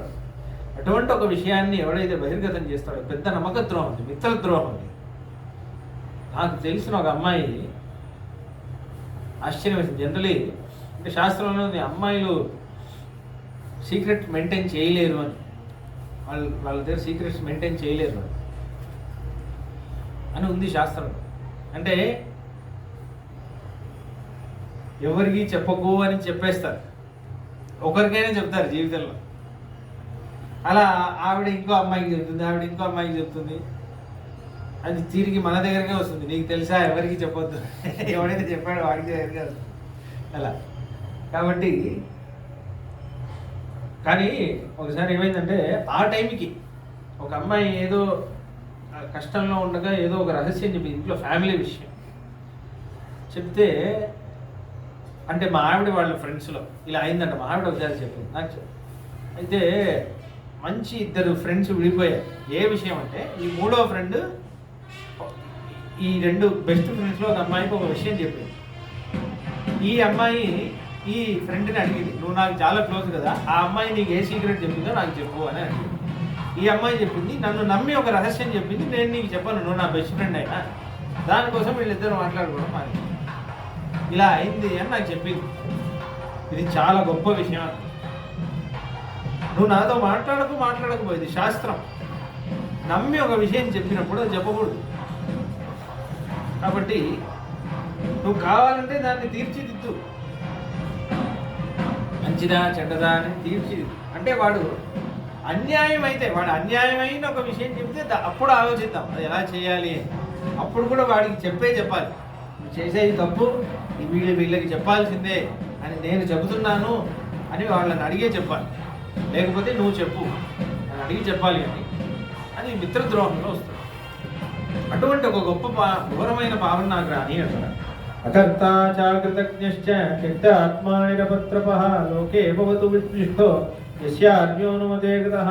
కృతజ్ఞుడు, చేసిన ఉపకారాన్ని మర్చిపోయిన వాడికి ఎటువంటి పాపం వస్తుందో నాకు ఆ పాపం రాని అని అంటారు. మనం అందరం అలానే ఉన్నాం. మనం కృతజ్ఞలం. ఎందుకంటే మనం కృష్ణ భక్తులం కాకపోతే కృతజ్ఞం. ఎందుకంటే మనకి ప్రతి దానికి ఆధారం కృష్ణుడే. ఆ కృష్ణుడి దాసుడిగా ఉండడమే నా స్వరూపం అనేది మనం ఎప్పుడైతే దాన్ని ఎరగలేదో మనం కృష్ణుడికి థ్యాంక్ఫుల్గా లేవనేది కదా అర్థం. We are not thankful to Krishna, గ్రేట్ఫుల్గా లేము మనం. కాబట్టి కృష్ణుడికి థ్యాంక్ఫుల్గా ఉంటే దానికన్నా ఒక స్వరూపం ఉంది కదా, అలానే ఉండాలి. కాబట్టి ఈ సంధ్యావందనం అనేది బ్రాహ్మణులు కూడా వాళ్ళు చేసేవన్నీ, మనం కృష్ణుడి కోసం చేసేవన్నీ, మన ధర్మం మనం కరెక్ట్గా చేయడం అనేది కృష్ణుడు ఒక సర్వీస్ లాగా, ఒక పెద్ద కైంకర్యం. ఎందుకంటే దాంట్లో ఏమేమి ఉండాలంటే నాకు ఇవన్నీ ఇచ్చింది కృష్ణుడే కదా, కృష్ణుడి కోసం నేను ఇది చేయాలి, చేస్తే కృష్ణుడు సంతోషిస్తాడు. కాబట్టి కృతజ్ఞుడు అంటే చేసిన ఉపకారం గుర్తుంచుకున్నవాడు. కృతజ్ఞుడు అంటే చేసిన ఉపకారం మర్చిపోయినవాడు అని. సనాతన ధర్మం అంటేనే డెఫినేషన్ ఏంటంటే కృతేజ ప్రతికర్తవ్యం ఏష ధర్మ సనాతన అని సుందరకాండలో వస్తుంది. చేసిన కృతజ్ఞతకి ప్రత్యుపకారం చేయడమే సనాతన ధర్మం. అంటే మీరు కావాలంటే చూడండి, సూర్యుడు మనకు ఎంత ఇస్తున్నాడు కాబట్టి సంధ్యావందనం, చంద్రుడు మనకి ఎంత ఇస్తున్నాడు కాబట్టి కార్తీక మాసం ప్రతిరోజు దీపం ముట్టిస్తాం. మనకి చెట్లన్నీ ఇన్ని చేస్తున్నాయి కాబట్టి రథసప్తమి సూర్యుడి కోసం, ఈ పూజ చెట్ల కోసం ఒక పూజ, ప్రకృతి కోసం ఒక పూజ, వాయువు కోసం ఒక పూజ, కొండల్ని కూడా ఆరాధిస్తాం. బలిపాడ్యం అంటారు, గోవర్ధనగిరిని ఆరాధిస్తాం. ఇదంతా మన సంస్కృతిలోనే ఉంది. ఎందుకంటే ఇదంతా థ్యాంక్ఫుల్నెస్ వల్లే వస్తుంది. నాకు ఇంత చేస్తున్నాడు కాబట్టి నేను ఏదైనా చేయాలి కదా అని. సూర్యుడు కూడా నాకు వెలిగిస్తున్నాడే, నా జీవితంలో వెలుగు రావడం వల్లే కదా నాకు నేను చూడగలుగుతున్నాను, నాకు పంటలు పండుతున్నా, అన్ని పండుతున్నాయి. కాబట్టి ఈ సూర్యుడు ఇంత గొప్పవాడిని నేను స్వాగతించాలా వద్దా? అందుకే పొద్దున సూర్యుడు ఇలా ఉదయించేటప్పుడు అయ్యా వెల్కమ్ అని చేతిలో కొంచెం దోశల్లో నీళ్లు పోసుకొని ఇలా ఆయనకి ఆఫర్ చేయడం. అదే సంధ్యావందనం అంటే ఇంకేం లేదు. ఇలా అందరూ చేయొచ్చు. ఇది బ్రాహ్మణుడికి కొంచెం విస్తారంగా ఉంటుంది అనుకోండి, కానీ మంత్రం చెప్పకుండా కూడా మీకు కావాలంటే చూడండి, ప్రాచీన కాలంలో ఒక పద్ధతి ఉండేది. అందరి ఇంట్లో పెద్దవాళ్ళందరూ స్నానం చేయగానే తులసి మొక్క ఉంది, ఒక చెంబు నీళ్ళు ఇలా పైకి చూపించి ఇలా పోస్తారు. అందరూ చేయొచ్చు. ఒకే ఒక శ్లోకం ఉంది, ఆ శ్లోకం కావాలంటే తర్వాత నేర్పిస్తాను. శ్లోకం చెప్పి అందరూ చేయొచ్చు. సూర్యుడికి వెల్కమ్ లాగా. మీ ఇంటికి ఒక మినిస్టర్ వస్తున్నాడు, మీరు వెల్కమ్ చేస్తారు కదా, పూర్ణ కుంభంతో స్వాగతం అనేది చేస్తారు కదా, అలానే వెల్కమ్ లాగా, గుడ్ మార్నింగ్ చెప్పడం, థ్యాంక్స్ లాగా. అయితే ఇదంతా నమ్మక ద్రోహం, కృతజ్ఞుడు మా, కాబట్టి అటువంటి వారు నాకు రాదు. పుత్రైర్దాసైశ్చ భృత్యైశ్చ స్వగృహే పరివారితః స ఏకో మృష్టమశ్నాతు యస్య అర్యోనుమతే గతః. ఇంట్లో పిల్లలు, సేవకులు, భార్య, ఇంతమంది పెద్ద పరివారం ఉన్నప్పుడు వీళ్ళందరికీ ఎందుకు ఇవ్వాలి అని తానే రహస్యంగా తింటాడే. ఇంతమంది ఆకలితో ఉన్నప్పుడు తానే రహస్యంగా తినేవాడికి ఏ పాపం వస్తుందో ఆ పాపం నాకు రాని చేస్తారు కదా. అది అమ్మో, ఒకే ఒక కాజు కట్లే ఉంది, అందరికి ఎందుకు ఇవ్వాలి. అప్రాప్య సదృశాంతారాన్ అనపత్య ప్రణీయత రవాప్య క్రియ. ఏమో అంటే జీవితంలో తాను తినే లాస్ట్ కాజు కట్లే అదేనేమో అన్నట్టు చేస్తారు అలా. ఇంతకుముందు ఎన్నోసార్లు తింటుంటాం, తర్వాత కూడా తింటాం, కానీ ఏమో ఆ క్షణానికి అలా అయిపోతుంది మనసు. అప్రాప్య సదృశాంతారాన్ అనపత్య ప్రణీయత రవాప్య క్రియాం ధర్మ్యాం యస్య అర్యోనుమతే గతః. ఎవడైతే అగ్నిహోత్రం వాడికి అని విధించిన ధర్మాల్ని ఎవడైతే చేయడో, ఎవడైతే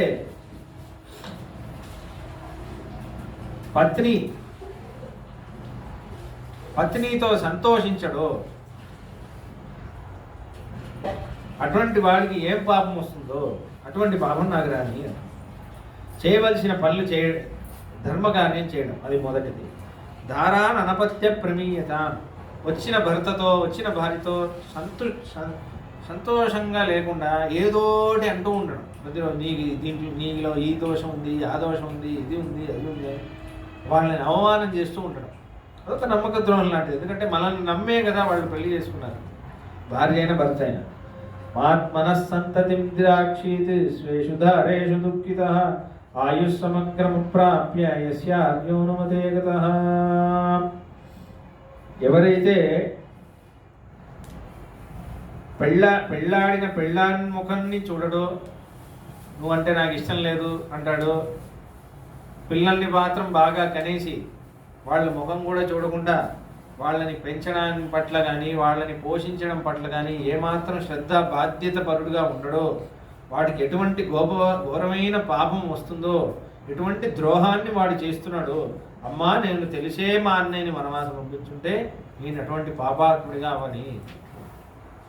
రాజస్త్రీ బాలవృద్ధానాం వదే యత్ పాపముచ్యతే.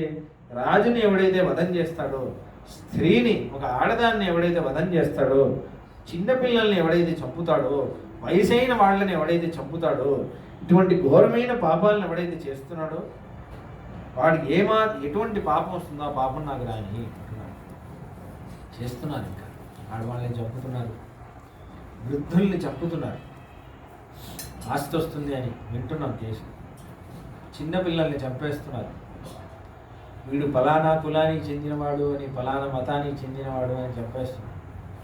కాబట్టి చాలా అమానుషంగా ఉంది ప్రవర్తన, చాలా ఘోరమైన పాపాలు.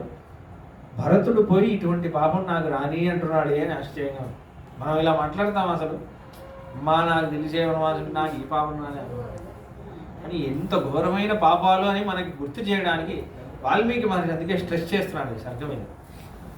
వాల్మీకి మహర్షి కూర్చోబెట్టి ధర్మం అని చెప్పారు, భరతుడు చెప్పేది అలానే చెప్తారు. చూసావా, దీంట్లో ఎన్ని ధర్మాలు ఉన్నాయో చూసుకో. నువ్వు ఏ ధర్మశాస్త్రం తెలీదా, ఏం పర్వాలేదు, భరతుడు చెప్పింది విను, జస్ట్ విను చాలు, నీకు అన్నీ తెలిసిపోతాయి.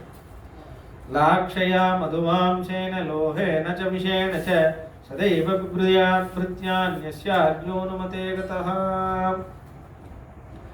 ఎవరైతే మాంసాన్ని అమ్ముతాడో, ఎవడైతే మందు అమ్ముతాడో, వాడికి ఎటువంటి విషాన్ని అమ్ముతాడో, విషం చంపడానికి విషం అమ్ముతాడో వాడికి ఎటువంటి చాలా ఘోరమైన పాపం ఉంది. అసలు విషం అమ్మడానికి ఒక షాప్ అని ఉంది ఇప్పుడు, వైన్ షాప్ అని, చాలా ఘోరంగా.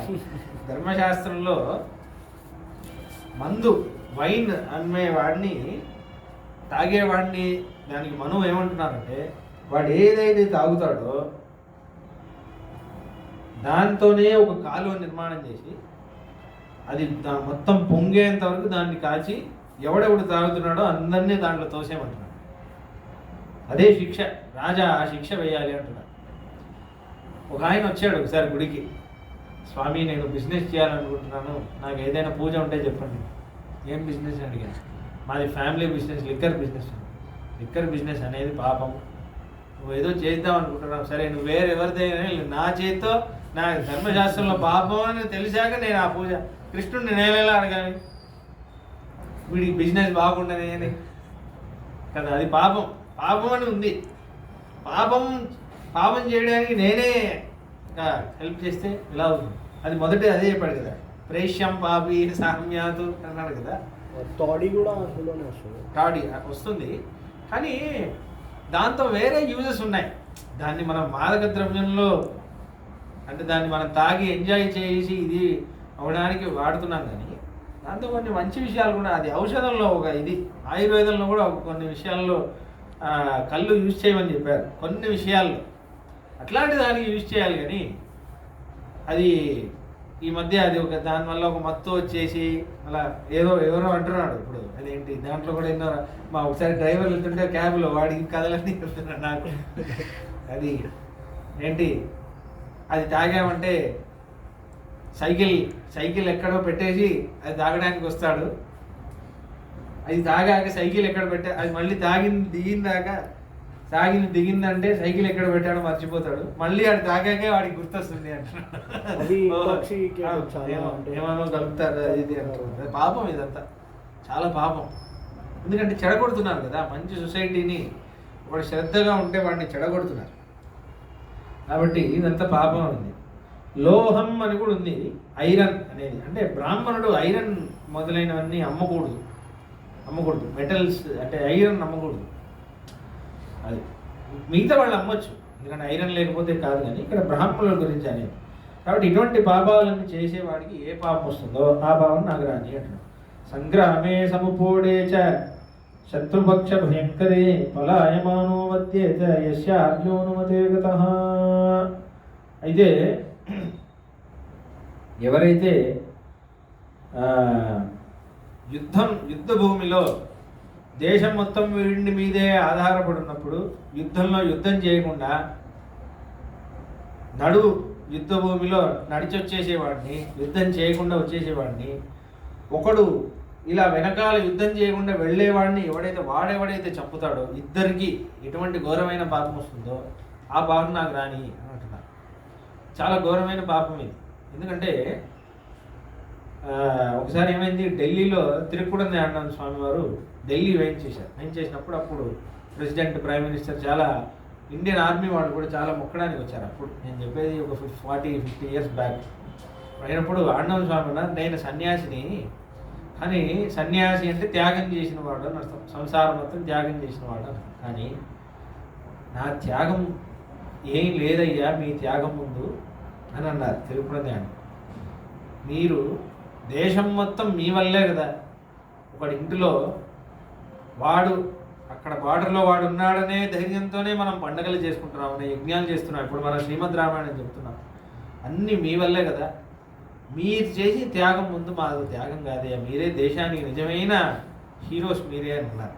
కాబట్టి అటువంటి గొప్ప బాధ్యతలో ఉన్నప్పుడు మధ్యలో పరిగెత్తుకు వచ్చేసేది ఇదంతా చేయకూడదు. వాడు యుద్ధ భూమిలో మరణించిన వాడు, ఇప్పుడు రావణ సైన్యంలో కూడా యుద్ధ భూమిలో మరణించారు కదా, వాళ్ళకు కూడా స్వర్గవాసమే ఉంది. ఎందుకంటే యుద్ధ భూమిలో మరణిస్తే కొన్ని రోజులు స్వర్గవాసం, అదొక పుణ్యం. కానీ యుద్ధం నుంచి అలా పిరికోళ్ళ రాకూడదు అదొకటి. కాబట్టి అది ఎంత నమ్మక ద్రోహం. రాజా నమ్మి పంపిస్తే రాజ్యం నీ చేతిలో ఉంది, అక్కడ నువ్వు యుద్ధం చేయాలి, చేసేటప్పుడు చేయకుండా నువ్వు వచ్చేయడం, అలా వెళ్ళిపోతుంటే అధార్మికంగా చంపడం, ఎంత నమ్మకద్రోహం అటువంటిది నాకు రాని. కపాలపాణి పృథివీ మటతాం చీర సంవృత భిక్షమాణో ఇతోన్మత్తో యస్య అర్జోనుమతే గతః. చాలా శక్తి ఉన్న బిచ్చం ఎత్తేవాడు, వాడిని వాడు పోషించుకోవడానికి శక్తి ఉన్నప్పుడు కూడా బిచ్చం ఎత్తేవాడు, కపాలం పట్టుకొని ఒక స్కెలిటన్, ఇది స్కల్, అది పట్టుకొని తిరిగేవాడు, ఇలా అంతా చేసేవాడు. వాడు ఎటువంటి పూర్వం ఏదైనా పాపం చేసి ఉంటేనే ఇటువంటి వ్రతంలో ఇటువంటి గతి పాలవుతాడు. అటువంటి గతి నాకు రాని అంటున్నాడు. మధ్య ప్రసక్తో భవతు స్త్రీషు వక్షేషు నిత్యశః కామక్రోధానుభూతశ్చ యస్య అర్జోనుమతే గతః. ఎప్పుడు చూడు కామానికి క్రోధానికి వశమై మందు తాగుతూ వివిధ స్త్రీ సమాగమంతో ఒక్కొక్క రోజు ఒక్కొక్క ఆడదానితో పడుకుంటూ ఎప్పుడు చూసినా గ్యాంబ్లింగ్, బెట్టింగ్, అది ఇది అని ఎవడైతే ఉంటాడో వీడు ఎటువంటి ఘోరమైన పాపానికి లోనవుతాడో అటువంటి పాపం నాకు రాని. మాస్య ధర్మే మనోభూయాద్ అధర్మం స నిషేవతాం అపాత్రవర్షీ భవతు యస్య అర్జోనుమతే గతః. కొంతమంది అపాత్రులు అని ఉంది. కొంతమందికి మన ప్రాపర్టీ ఇవ్వకూడదు, కొంతమందికే ఇవ్వాలి. ఫర్ ఎగ్జాంపుల్ రాజా ఉన్నాడు కదా, డాన్సర్స్కి జెస్టర్స్ అని కొంతమంది ఉంటారు, మెసెంజర్స్, వాళ్ళు వీళ్ళందరూ ప్రాపర్టీని ఇన్హెరిట్ చేయలేరు. ఇట్లాంటి వాళ్ళకి ప్రాపర్టీ ఇవ్వకూడదు అని. అయితే భరతుడు అంటున్నాడు, నేను అధార్మికంగా రాజ్యం పొందిన వాడిని అయితే, నేను అధార్మికంగా నాకు తెలిసేమన్నే వనవాసం వెళ్ళుంటే ఈ రాజ్యం నాదవుతుంది అంటున్నాను కదా, ఈ రాజ్యం అంతా వీళ్ళందరికీ అపాత్రులకి వెళ్ళిపోయి ఆ పాపం నాకు రాని.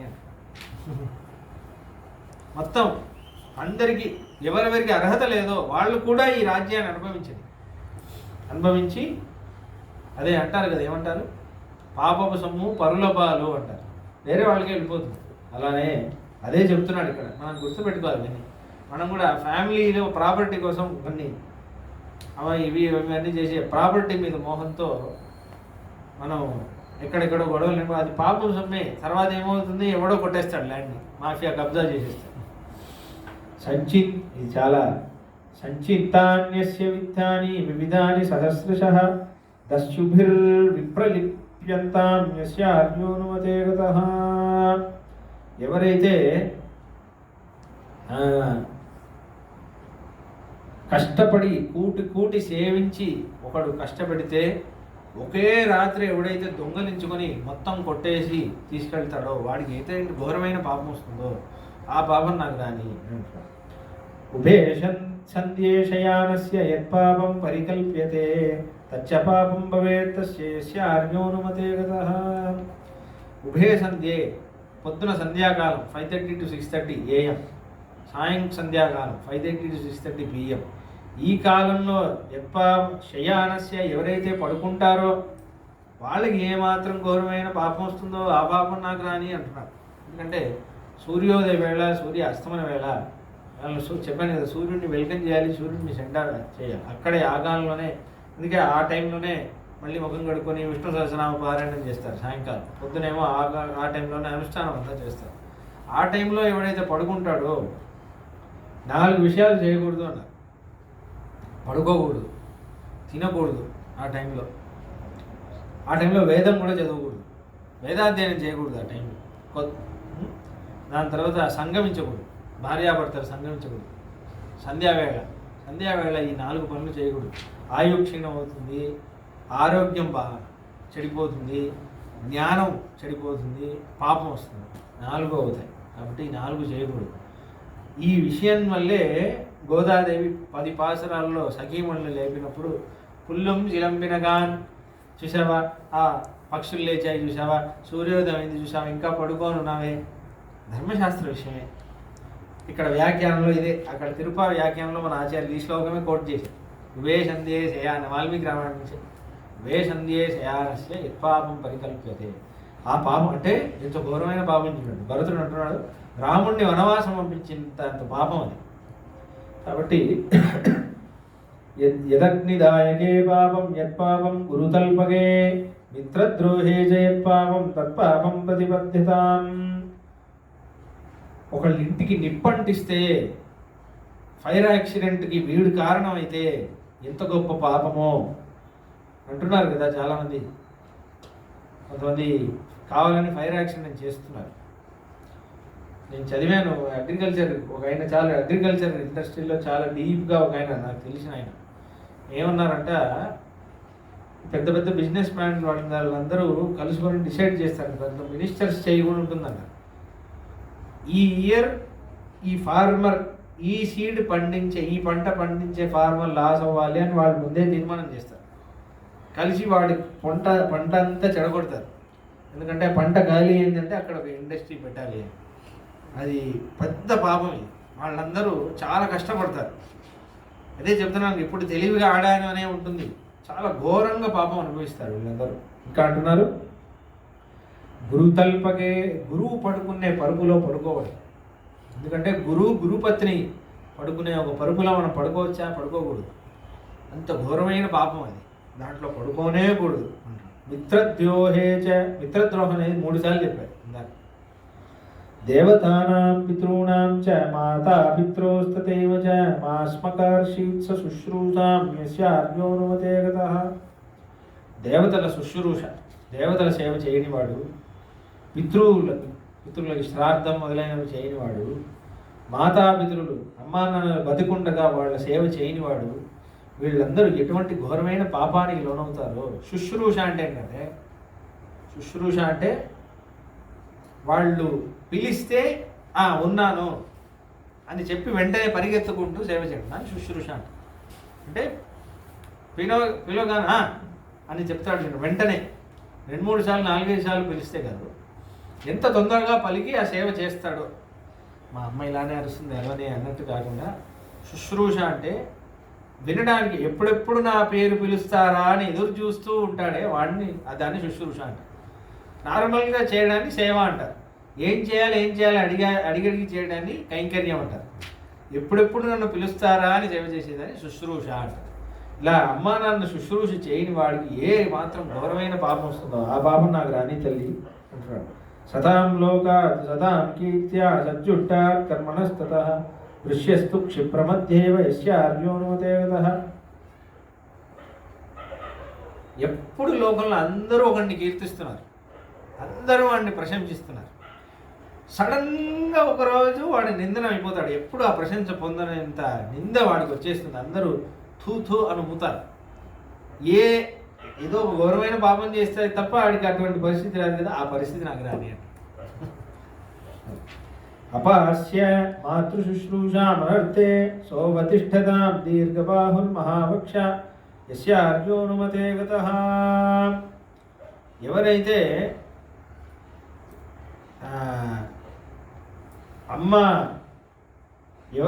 ఎవరైతే అమ్మ సేవ చేయకుండా, ఇప్పుడు అమ్మా నాన్న దేవతా పితృవులు అని అన్నాడు, మళ్ళీ అమ్మ కోసం మళ్ళీ ప్రత్యేకించి మళ్ళీ స్పెసిఫిక్గా అంటున్నాడు. ఎందుకంటే అన్నింటిలోనూ అమ్మ సేవ అనేది చాలా గొప్పది అంటున్నాడు. అమ్మ సేవ చేయకుండా అనర్థం పాలు, అమ్మని కష్టపెట్టి వాడి కష్టపెడతాడు, వాడికి ఎటువంటి ఘోరమైన పరిస్థితి వస్తుందో ఆ పరిస్థితి మనకు రాని. బహుభృత్యో దరిద్రశ్చ జరరోగ సమన్వితః సమాయాత్ సతతం క్లేశం యస్యార్యోనుమతే గతః.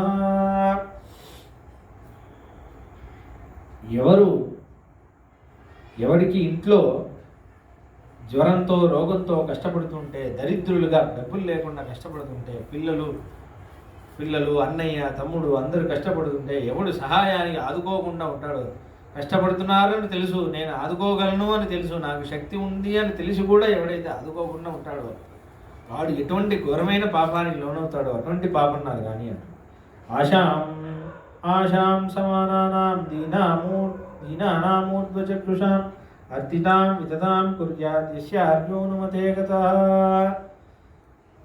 మీరు కష్టపడుతున్నారా, నా దగ్గర రండి, నేను చేస్తాను, నేను ఇది ఇస్తాను అది ఇస్తాను, మీకు 1 కోటి రూపాయలు ఇస్తాను, మీకు అది చేసి పెడతాను అని మాటలన్నీ చెప్పి ఇవ్వాల్సిన టైంకి ఎవడైతే కనిపించకుండా దివాలా తీస్తాడో, కనిపించకుండా ఉంటాడో, ఇస్తే ఇవ్వాలా, నేను 1000 అంటాను చేయాలా, ఇటువంటి ఎవడైనా తెలివితేదలతో మాట్లాడుతున్నట్టు చేస్తే నమ్మక ద్రోహం కదా.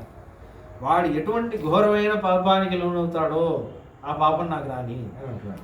మాయయా రమతాం నిత్యం పురుష పిశూనో శుచి రాజ్ఞ భీతస్త్వధర్మాత్మా యస్య అర్జునుమతే గతః. ఎవరైతే రాజు అయ్యో నేను తప్పు చేశాను రాజాకి తెలిస్తే నాకు ఏ శిక్ష వేస్తాడని ఇంకా క్రిమినల్గా మైండ్లన్నీ చేసి రాజా నుంచి తప్పించుకోవడానికి క్రిమినల్ మైండ్గా చాలా కనిపించినట్టు క్రైమ్స్ అన్ని చేస్తారు. వాళ్ళకి ఎటువంటి ఘోరమైన పాపం వస్తుందో ఆ పాపం నాకు రాని. ఇది చాలా ముఖ్యమైన విషయం. ఋతుస్నాతాం సతీం భార్యాం ఋతుకాలానురోధినీం అనివర్తేద దుష్టాత్మా యస్య అర్జునుమతే గతః. ఋతుస్నాత అంటే ఆడవాళ్ళకి 3 రోజులు లీవ్ ఉంటుంది ప్రతి మాసం, మీకు తెలిసిందే. దాని తర్వాత స్నానం చేస్తారు. చేశాక వాళ్ళకి ఓవ్యులేషన్ ఒక పీరియడ్ వస్తుంది. దాన్ని ఋతుకాలం అంటారు. చాలా ఫెర్టైల్గా ఉంటారు. ఆ ఋతుకాలంలో భార్య భర్త నాతో ఈ వేళలో సంగమించాలి అని ఎదురు చూస్తున్నప్పుడు సంగమించకుండా ఎవడైతే ఉంటాడో వాడికి ఎంత ఘోరమైన పాపం వస్తుందో ఆ పాపం నాకు రాని అంట. కాబట్టి నేను ఏదో పెద్ద కృష్ణ భక్తుడిని లేదంటే చేయకూడదు. ఎందుకు పెళ్లి చేసుకున్నాం? కాబట్టి ఇది మీ ఇద్దరు కొన్ని గృహస్థ ధర్మాలు బయట చెప్పలేము. మీ ఇద్దరికి పెళ్ళయ్యాక తర్వాత సీక్రెట్గా అడగండి చెప్తాను. కొన్ని విషయాలు ఉన్నాయి. కాబట్టి ఇది చాలా పెద్ద ధర్మం. చూసినారా ఇది చాలా పెద్ద విషయం. అది దాని తర్వాత ఎవడు ఆదరించడో అటువంటి భార్యను ఎవరైతే మోసం చేస్తాడో నేను పెద్ద తపస్విని అది ఇది అని చెప్తాడో వాడికి పెద్ద పాపం వస్తుంది. పాపం అది. విప్రలుప్త ప్రజాతస్య దుష్కృతం ఇప్పుడు అదేంటి నృసింహుడి చరిత్రలో కశ్యపుడి ప్రజాపతి దితి. కశ్యపుడు ఈ సంధ్యావేళ సంగమించకూడదు అసురులు పుడతారని చెప్పాడు కానీ చేయకుండా ఉన్నాడా? సంగమించకుండా ఉన్నాడా? ఎందుకు?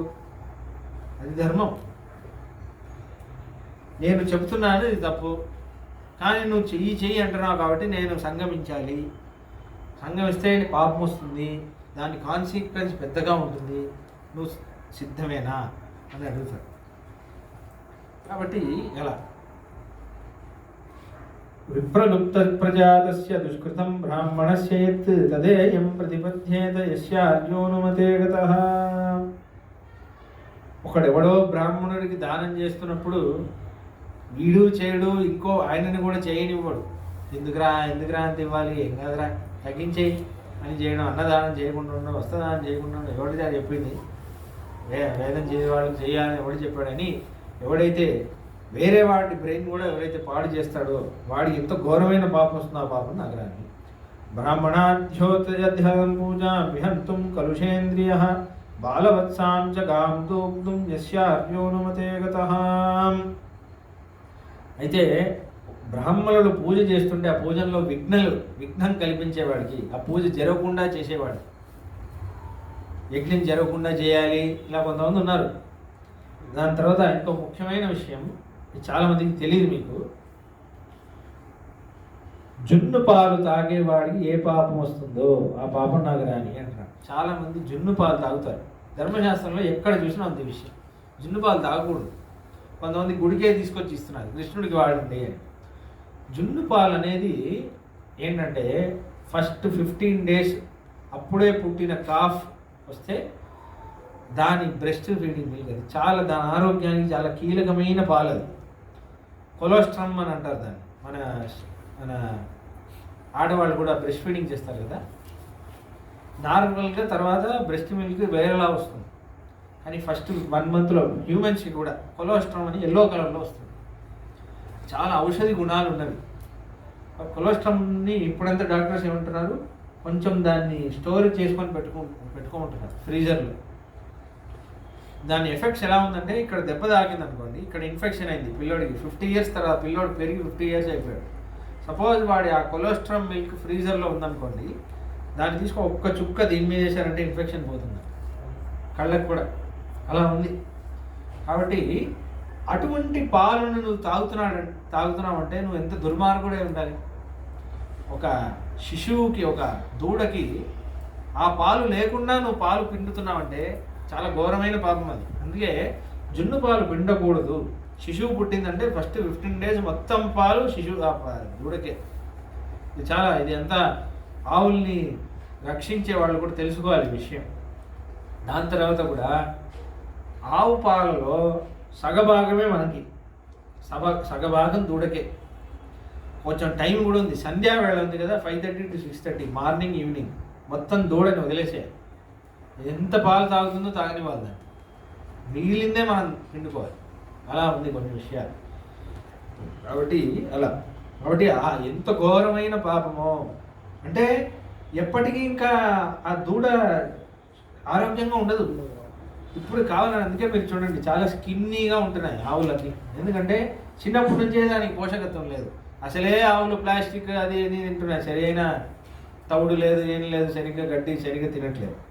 కాబట్టి ధర్మదారాన్ పరిత్యజ్య పరదారాన్ నిషేవతాం. ఇంట్లో ఇంత మంచి ధార్మికురాలైన భార్య, ఎంతో ప్రేమ చూపించే భార్య ఉన్నప్పుడు పరధారాన్ నిషేవతాం, వేరెవరో భార్య మీద వీడికి కన్నుంటే అటువంటి వాడు ఎంత ఘోరమైన పాపానికి లోనవుతాడో అటువంటి పాపం నాకు రాని అని అంటున్నాడు. పానీయ దూషకే పాపం, ఎవడైతే అందరూ తాగే నీళ్ళని కలుషితం చేస్తాడో, పొల్యూట్ చేస్తాడు, దాంట్లో విషం కలుపుతాడు, ఇండస్ట్రీ అవుట్లెట్ అని కలుపుతాడు, పాయిజన్ కలుపుతాడు, వేరే వాళ్ళు చచ్చిపోవాలని అనుకుంటాడు, ఇటువంటి ఘోరమైన పాపాలు విషయాదకే ఎత్తదేక సలవతాం యస్యార్యోనుమతేకత, వాళ్ళందరూ ఎంత ఘోరమైన పాపం సంపాదిస్తారో నాకు తెలిసే మా అన్నయ్య వనవాసం వెళ్తే నాకు ఆ పాపం రాని అంటున్నారు. తుషార్థం సతిపానీయే విప్రలంబేన యోజయన్ యత్పాపం లభతే స్యాత్ యస్యార్యోనుమతేకత. ఒకడు దాహంతో చచ్చిపోతూ ఉంటే వాడికి నీళ్ళు ఇవ్వకుండా అవస్థ పెట్టేవాడు, ఇక్కడ వెళ్తే నీళ్లు దొరుకుతుంది అని తెలిసి కూడా నువ్వు ఇక్కడ వెళ్ళొద్దు అక్కడ వెళ్ళు అని మిస్లీడ్ చేసేవాడు, ఇటువంటి వాళ్ళకి ఎంత ఘోరమైన పాపం వస్తుందో ఆ పాపం నాకు రాని అమ్మా అన్నట్టున్నాడు.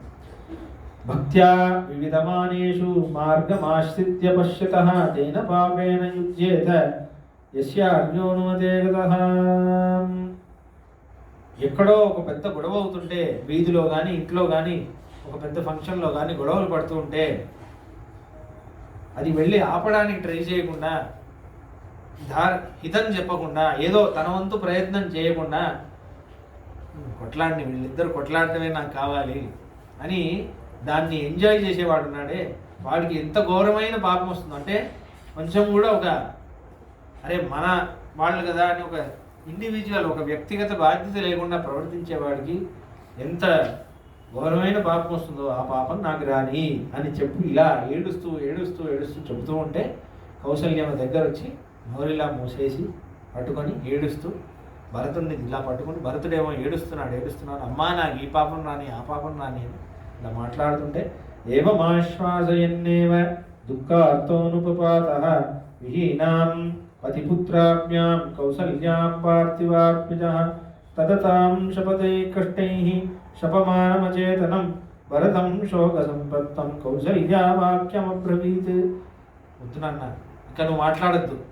మమ దుఃఖమిదం పుత్ర భూయః సముపజాయతే శపథే శపమానో హి ప్రాణానం పురునత్సిః. రే మా ఆయన లేడు అని, కొడుకు లేడు అని నేను ఆల్రెడీ శోకాన్ని గురికాను నాన్న. నువ్వు ఇంకా ఇటువంటి ఘోరమైన శపథాలన్నీ తీసుకుంటున్నాను, ఇంకా బాధ పెట్టద్దురా, నీకు ఇటువంటి కష్టం ఏది రాకూడదు నాన్న. నువ్వు ఎంత మంచోడువో నాకు తెలుసు, నేనేదో బాధలో ఏదో అనేశాను రా, తప్పుగా అనుకోకు. దిష్ట్యా చలితో ధర్మం ధర్మాత్ ఆత్మాతే సహలక్షణః వత్స సత్య ప్రతిజ్ఞో హి సదాం లోకానవాప్యసి. రే ఎంత కష్టం వచ్చినా నువ్వు ధర్మాన్ని తప్పవురా, నువ్వు ధర్మాత్ముడివి, అది నీ సహజమైన లక్షణం. ఎందుకంటే మీ గురువు గారు ఎవరు? వశిష్ఠుడు. మీ నాన్నగారు ఎవరు? దశరథ మహారాజా. మీ అన్నయ్య ఎవడు? శ్రీరామచంద్రుడు. కాబట్టి నాన్న వత్స, నాన్న నువ్వు సత్య ప్రతిజ్ఞుడురా, నీ గురించి నాకు తెలియదా ఏంటి? నిన్ను నేను పెంచానురా. కాబట్టి ఏంటంటే అందుకే నీకు ఇవన్నీ ఏ గతి పట్టదు. నేను ఆశీర్వాదం చేస్తున్నాను. గొప్ప గొప్ప మహాపురుషులకి ఏ ఉత్తమ లోకాలు వాళ్ళు పొందారో నువ్వు కూడా అదే ఉత్తమ లోకమే పొందుతావు, నువ్వు కూడా అదే కీర్తిని పొందుతావు, నువ్వు కూడా అదే ధర్మాన్ని నమ్ముకున్నావు కాబట్టి నువ్వు అదే ఖ్యాతి అదే పొందుతావు. నువ్వు ధర్మాన్ని నమ్ముకున్నావే, ఇంత కష్టం ఉన్నా దాన్ని మాత్రం వదలొద్దు నాన్న, ధర్మమే నిన్ను రక్షిస్తుంది అని అంటాడు. ఇత్యుక్త్వాచాంకమానీయ భరతం భ్రాతృవత్సలం పరిష్వజ్య మహాబాహం రురోధర్భుషదుక్తి అని గట్టిగా గాఢంగా ఆలింగనం చేసుకొని కౌసల్యమ్మ మళ్ళీ ఒడిలో కూర్చోబెట్టి పడుకోబెట్టి జో అని ఇలా ఇలా చేసింది. ఏవం విలపమానస్య దుఃఖార్తస్య మహాత్మనః మోహాంచ శోక సంరంభాత్ బభూవ లులితం మనః. కాబట్టి ఇలావి మహాత్ముడైన భరతుడు ఇలా ఏడుస్తూ విక్కి ఏడుస్తున్నాడు అని ఏడుస్తున్నాడు. అంటే ఎవరు ఆయన్ని అర్థం చేసుకుంటారో తెలియట్లేదు, బాబు వెతుకుతున్నాడు. అప్పుడు ఆయన చాలా శోకానికి గురయ్యాడు. అయ్యో కౌసల్యమ్మ కూడా నన్ను సందేహించిందే. ఈ శోకం ఎక్కువ అవుతూ ఉంటుంది భరతుడి పాప. రాముడిని చూసేంత వరకు లాలప్యమానస్య విచేతనస్య రణట్టబుద్ధే పతితస్య భూమౌ ముహుర్ముహుర్ నిశ్వసతస్య దీర్ఘం సాతస్య శోకేన జగామరాత్రి. అలా కౌసల్యమ్మ ఒడిలో పడుకుంటూనే ఏడుస్తున్నాడు. గట్టిగా ఆనందం మళ్ళీ ఏడుస్తున్నాడు. అలానే రాత్రంతా గడిపాడు. రాత్రంతా అలానే కౌసల్యమ్మ ఒడిలోనే పడుకొని భరతుడు శత్రుఘ్నుడు ఇద్దరు గడిపారు అని అంటున్నారు. దీని తర్వాత దశరథ మహారాజు అంతిమ సంస్కారం అంతా చేయాలి. అవన్నీ వచ్చే సంచికలు చూద్దాం. మంగళం కౌసలేంద్రాయ మహనీయ గుణాబ్దయే చక్రవర్తి తనూజాయ సార్వభౌమాయ మంగళం. ఏమేతత్ పురావృత్తం ఆఖ్యానం భద్రమస్తు. ప్రవ్యాహరత విశ్రబ్దం బలం విష్ణవ ప్రవర్ధతాం. లాభస్తేషాం జయస్తేషాం కుతస్తేషాం పరాభవః. ఏషాం ఇందీవరశ్యామో దేషు ప్రతిష్ఠితః కాలే వృషతు పర్జన్యః. పృథివీ సస్యశాలినీ దేశోऽयं క్షోభరహితో బ్రాహ్మణాः సन्तు నిర్భయాः. కావేరీ వర్ధతాం కాలే కాలే వృషతు వాసవః. శ్రీరంగనాథో జయతు శ్రీరంగశ్రీశ్చ వర్ధతాం. చతుర్ముఖేశ్వరముఖైః పుత్రపౌత్రాదిశాలినే నమః సీతా సమేతాయ రామాయ గృహమేదినే. జయతిధిరాజసూక్తిः జయతి ముకుందస్య పాదుకాయుగళి. తదుభయదనాస్త్రివేదీ భవంతయంతో జయంతి భూషంతః. స్వస్తి ప్రజాభ్య పరిపాలయంతాం న్యాయేన మార్గేణ మహిన్మహిషాః. గోబ్రాహ్మణేభ్యः శుభమస్తు నిత్యం. లోకాः సమస్తాः సుఖినో భవంతు. జై శ్రీరామ్. జై శ్రీరామ్.